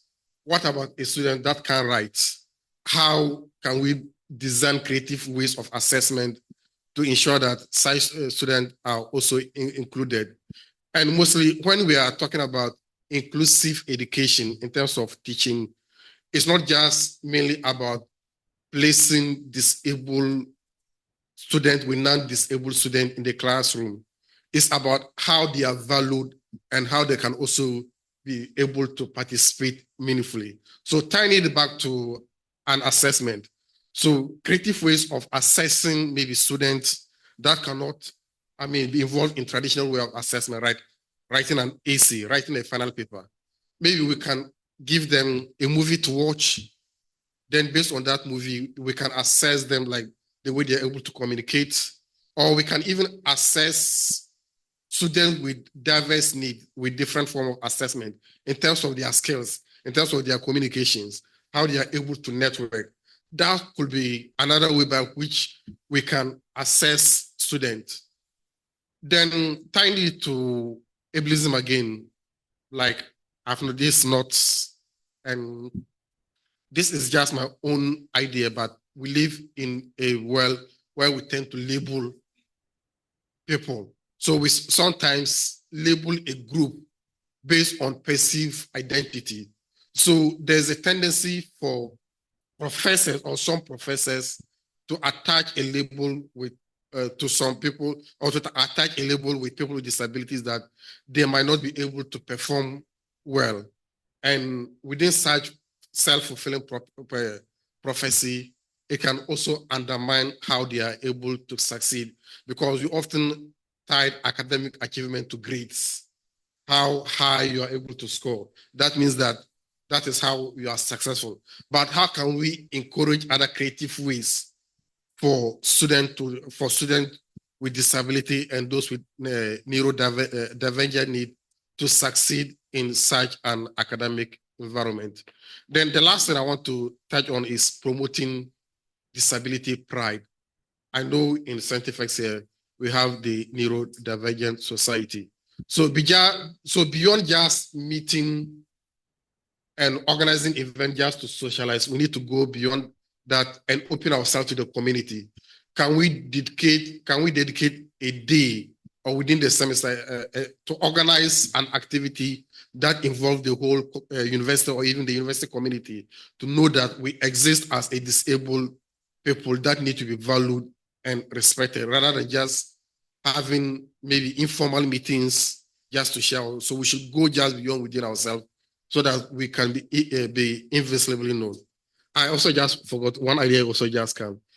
Like in terms of trying to identify who needs accommodation in the university setting mostly rely on the medical model, like most of the participants have said. First of all, we need a diagnosis. What about those with invisible disabilities that might need accommodation, but because they might find it difficult in getting a diagnosis for their conditions, they are not accommodated. So we also need to expand ways by which we can identify or recognize invisible disability within the university setting to make it more inclusive for people who are struggling or might find it difficult getting a diagnosis from a medical practitioner. Thank you. Thank you. Just, I guess, a couple of thoughts. One is, I think we learned a lot about flexibility during the pandemic. So we made ourselves, we had online classes, we had hybrid classes, we recorded our lectures, we made our notes available. And now we're back to, I think, being in a position where, I still have an online link for my class, but I don't automatically open it. A student requests it and then I open it. And I want to go back to doing how I did things when we were trying to offer things in a hybrid format. The reality is there's so many extra steps, and I find that it's a lot of mental energy. So I'm focused on the people in the room in front of me. And then if I have people online, you're trying to pull them in as well. And then I feel like I'm not doing a good job of either one. So I'm not fully present in the classroom because I'm monitoring the online group. In the online group, if I focus on them, I'm missing the people in, vice versa. So I think that if we're going to do that, and I think we should continue to do the hybrid version, it does need resources. I think maybe you have somebody in the classroom with you and they're monitoring the online classroom and working with those students and making sure they make it in a breakout room.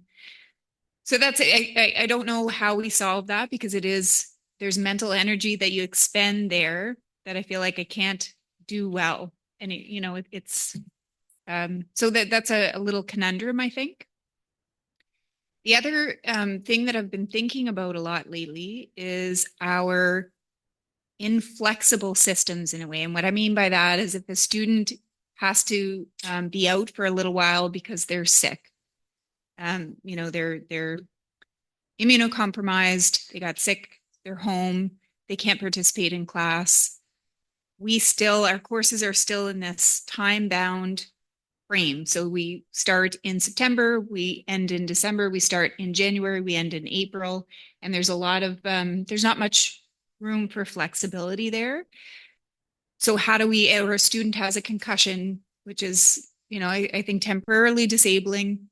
How do we incorporate those students and allow them to get caught up without now saying, okay, you're back after 2 weeks and you have twice as much work as you had before. You have to catch up, plus you have to follow along with the new material. So we haven't figured that out yet, and I think we have to think about that a little bit. So those are our 2 points. Great. We start at 3:57. Okay. Thank you. Really important tensions, I think, that have been raised, and creative approaches to thinking through how they could be addressed, and also the encouragement to be creative from Amanda. Something that really kind of, well, I'm thinking about technology and access to technology, and I'm thinking about my own lived experiences within this context, and how we can have some spaces that are really accessible and have access to technology that supports us in being able to work creatively because some of the barriers are removed. And then we can also have next door, like a projector that doesn't work, that takes like me 20 minutes just to try and figure out how to turn it on every single class, just like one building over. And I think part of it is that in rural environments, because we don't have access to the same resources and we don't have the same critical mass, we have these like discrete, isolated situations where there is good access and there there are a lot of barriers, and it doesn't matter what I do, it's still going to take me 20 minutes to try and figure out how to put the projector on in a certain building on campus, if that's where my classroom is. And things are changing, but in city spaces that I've been in, because there's a critical mass, you have more of the options that are in the same place or the same space. And so you don't feel it as acutely, whereas I think in rural, we're a little more isolated, even in the buildings that we're in, even when they're in one spot, there's a buffer around it. So I think that that's it, that there's kind of an add-on that happens because we're waiting for resources and then we get them. And so I think we do have to be creative and we create bridges where we can. Most importantly, we try to build relationships with the students, and that's the only way I'll get through that class, because I need them to understand where I'm coming from, or else it's over, because I can't get it to work right away. And then I'll figure it out, and someone will have unplugged the back part. There's going to be some other contingency that comes in, guaranteed. But if they trust me, they're going to give me the same space that they need, and so you kind of have to listen for that. So sometimes it's the students that show you the trust first. So I took a bit too much space there, but I think the other thing that's really unique or distinct in a rural environment, and again, I'm speaking from lived experience, is we need to have someone earlier today, Mac Murphy, if I may cite Mac, talked about you can challenge things by talking about your disability or talking about barriers that you're experiencing, and that shouldn't be unkind. But when you're in a small rural institution, in a small rural place, everybody knows everyone. So if you're trying to bring up issues to talk through in a way to break down assumptions, there is the relational attachment that where it might be somebody's relative or their friend or their landlord or what have you. It could be them. And so there's a different kind of sensitivity that you need, because you cannot escape those relationships, not necessarily that you can in a city space either. Thank you. One more. Yeah. Sorry. I'm just thinking of something, Q, that you had said earlier about taking your cell phone out and using your cell phone for work or being in the classroom. And I think as faculty, we default to, we kind of create these little rules. Okay. Laptops are distracting. We'll ban laptops. Cell phones are distracting. We'll ban cell phones. We need closed captioning on our slides. So we have these rules that we like to follow in a way, but they don't work for everyone, right? You need your phone. We make assumptions about phones. We make assumptions about laptops. Yes, and I think so there has to be. I think we're learning from students, right? And students are helping us break those assumptions that sometimes we make that are there. And the one about closed captioning too, I think.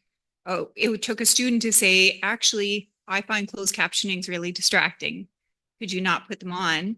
And so if we have a setting where you can individualize, so, you have the PowerPoint, you can put the closed caption on or not have them on. So I think that flexibility is key, and we have to create more flexible systems. And right now we're sort of inflexible. I also have a last thought. And in terms of how do we deal with students with disability in the classroom? Maybe what I would recommend to the Tramble Center is to provide professors with information about students that need accommodation even before school or classes start. Sometimes as a professor, I got to know, so I do get information that this student only need accommodation or need some form of assistance, maybe in the middle of the class when it's getting to midterms or whatever. That I got to know. I usually get information that this person might need assistance. So it is important that the Tramble Center can liaise with professors even before the semester starts and see how professors can talk about ways of accommodating such students. I think that's also very important. This one kind of just goes to the next question. I don't know if you want to, this kind of leads Yeah. to that, but it's like both, I guess. Okay. If you don't mind, I will read it. Okay. Question two, how can we disrupt the current narrative of disability portrayed in rural communities was amplifying the diverse and intersectional lived experiences of disabled and or neurodivergent students. Thank you. I'm just thinking about my applied experiences working with our motor activities with X Lab, and whether it's professors or whether it's students, you learn through experience. You learn through working with people with disabilities. So I can teach you all these things. This is how you accommodate. This is what you do. But it doesn't really, you can't really learn to adapt until you actually start working with people with disabilities. So what I would say, how to kind of, what does it say here? How do we disrupt this? I would say is let's put the professors in the room and working with people with disabilities, because they won't understand it if they don't experience it. So they have to be together with the people with disabilities, and then they're learning from their lived experiences and how they learn, how they adapt, why they accommodate. And you're better off that way because you're changing the perceptions and the attitudes towards the students, as opposed to just giving a slide or a lecture. This is why you accommodate. So there's the theory and everything back. They need that. They're academics, okay? But they also need the experience. And for us to flip this and to totally make the change, what I see in my classes is the only time perceptions and attitudes change, the only time they begin to advocate for people with disabilities is by working with the people with disabilities. So I think the universities at this stage should be working with the students with disabilities and learning from them.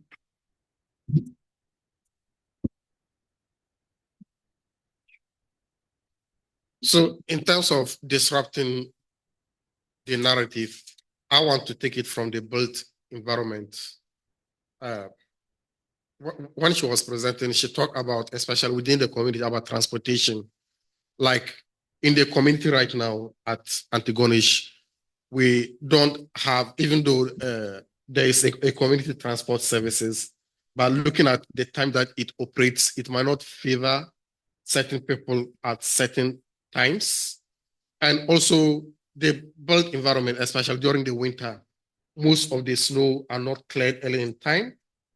So like, for example, if there's a storm, a snowstorm, then the next day, maybe the university will say we'll open at 12 noon.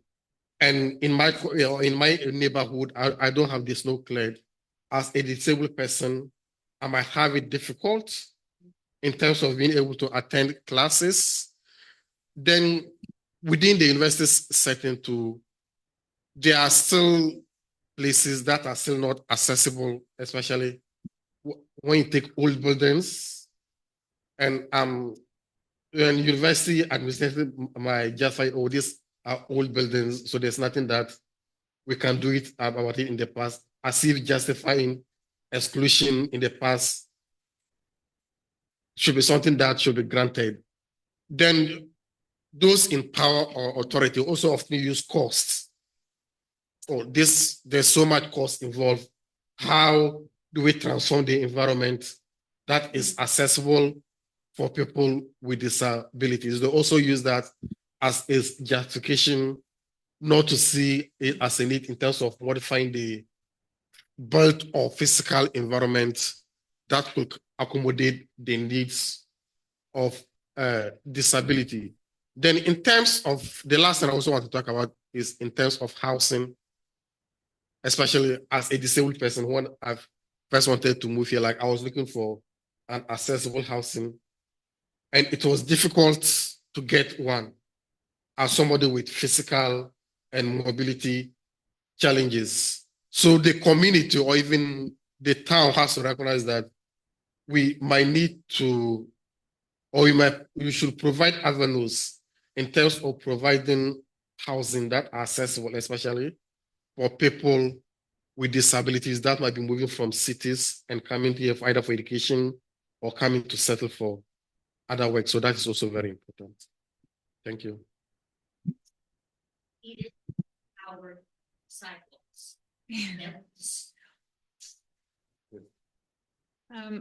I think maybe one of the things that I would say is that as faculty, we're learning more about EDIA, and accessibility is one of those pieces in disability.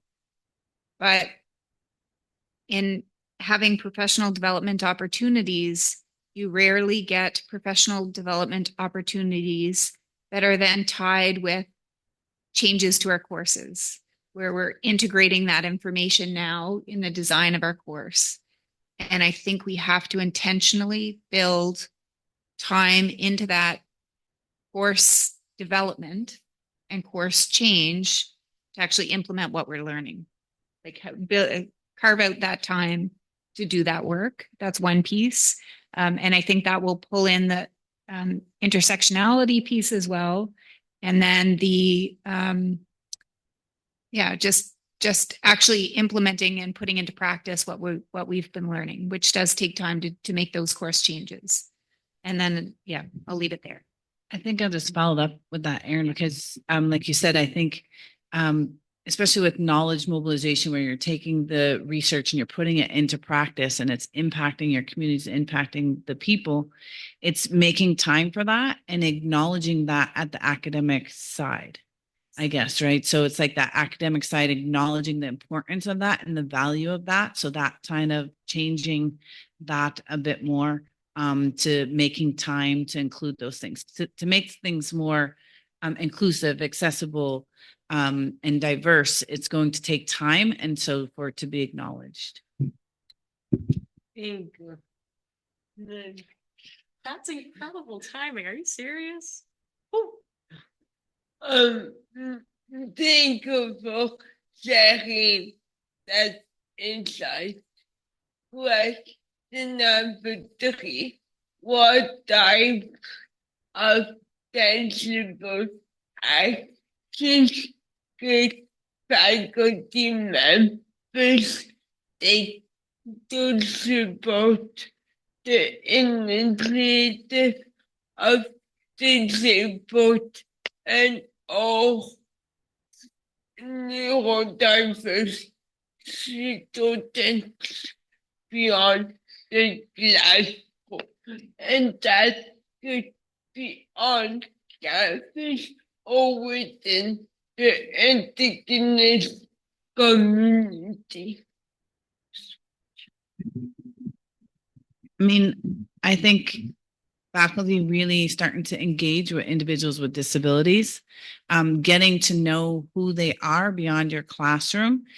We have office hours and people say like, what is that? And it's that's your time that you have for us to make time for you.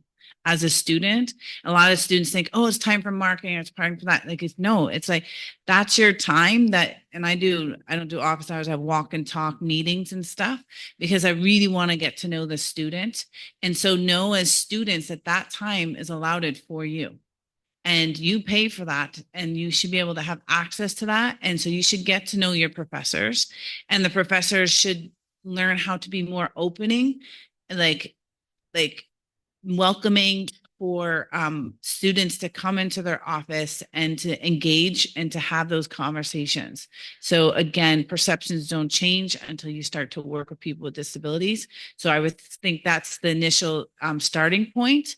And then when you're saying about Antigonish and the community, how to connect with that, again, that intersectionality between your school and your community and bridging those gaps and helping the students find those support systems, find those places to go.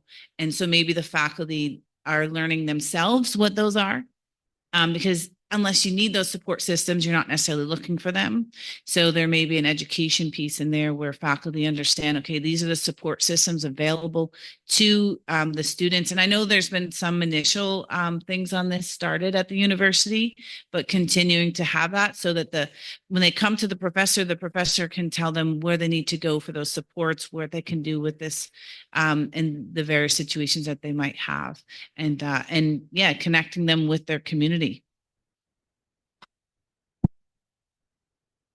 So I want to touch on connecting with the community piece too. So it's important for faculty to also recognize that for people with disabilities, they need to connect beyond just within their school and to also find agencies, organizations that support people with disability in their community. So for students that come to CenterFX, it is important that beyond belonging to maybe the disability society on campus, they need to connect with disability organizations that are operating within the community because they have the experience. So faculty members might not have the knowledge, skills in terms of dealing with the issues that they have. And this is also my own experience. So like when a student has a disability in my class, sometimes I give them an assignment known as an authentic assignment. And what does that mean?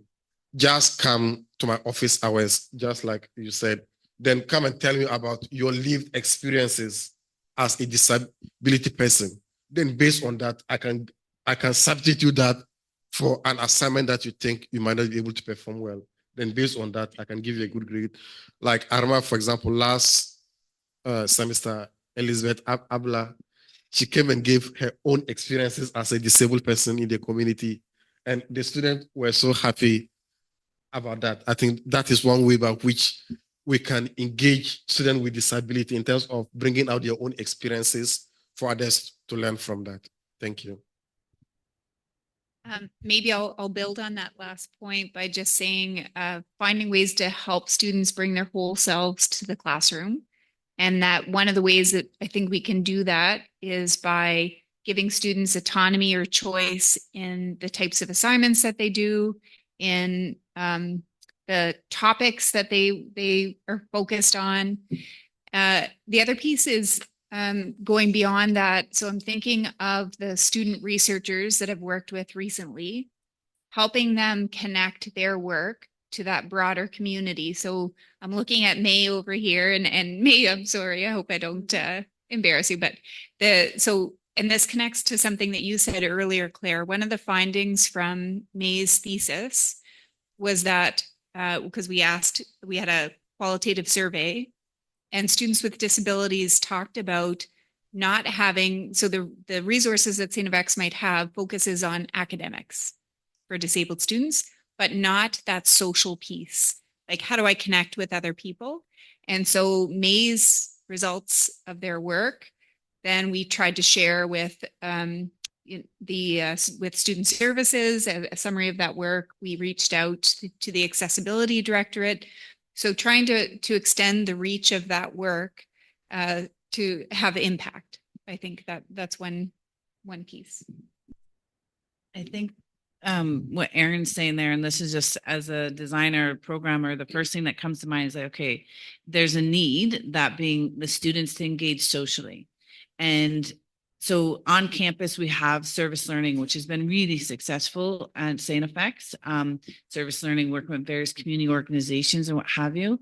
And I'm thinking, like, they get so much credit in their courses, whether it's in psychology or sociology, where they're designing that social interaction between peers, because a lot of research has a lot of success on that. So peer mentorship and things like that. So maybe designing something like that on campus, and where students are getting credit in their various courses to give support systems socially for individuals with disabilities on campus. So if you have, I don't know how many you have this year, Elizabeth? And then she's covering her after midterms. What are we up to? Like how many? 830th. So you see like the support services that are needed. socially. So like, you're like, okay, where are the greatest needs and where can we, and she would know this, where can we provide that support and connect them with other students on campus? Because then you get peers supporting each other as well as perceptions and attitudes changing. Think we have a few moments. So, does anyone have any concluding thoughts as we end the panel? My only last thing would be, we worked with the Student Society previously when we did the first plan. I think it's urgent to get more support from the students themselves and getting their lived experiences. And like maybe in the future when this happens, this room is packed out with individuals not only with disabilities, but faculty and students without disabilities as well. So I have hope as as Bethany said, hope that we can make those steps in that direction. Yeah, on my concluding thoughts, like we should see things as moving in a slow process. Like we all want accessibility in our rural universities, but it's not just a one piece or within just a short period of time that we can achieve that time frame. And also as society keeps on evolving, there might be other ways that we don't know or are other ways that we might not realize that we need to accommodate in certain ways. So I'm just like in a futuristic manner, how will accessibility look like as we are now in a world of technology? Like how can we use technology to leverage on accessibility? That's my concluding thoughts. Thank you. I think my concluding thought is, we're up here and we care about accessibility. We want our classes to be accessible. The whole day that I've been here, I've been thinking about all the ways that my classes are still not accessible and some of the issues that, in the way that I teach or the way that I'm doing things that aren't accessible. And so there's a lot of work to be done. So I think the key piece is that relationship building and creating a comfortable enough environment that students can come and tell me, this is what I need in your class. Until we get to a point where the class is fully accessible and people don't have to ask for accommodations because it's designed in a way that accommodates everybody, right? Fits everybody's needs. I think creating that comfortable environment where students are comfortable enough to tell you, this is what I need. I think that's going to be key. Think just to conclude, I want to thank each one of you for sharing your brilliant thoughts. And I am a disabled student, and it's very inspiring and encouraging hearing you talk about your work and your thoughts. So thank you for what you do. Thank you. Great.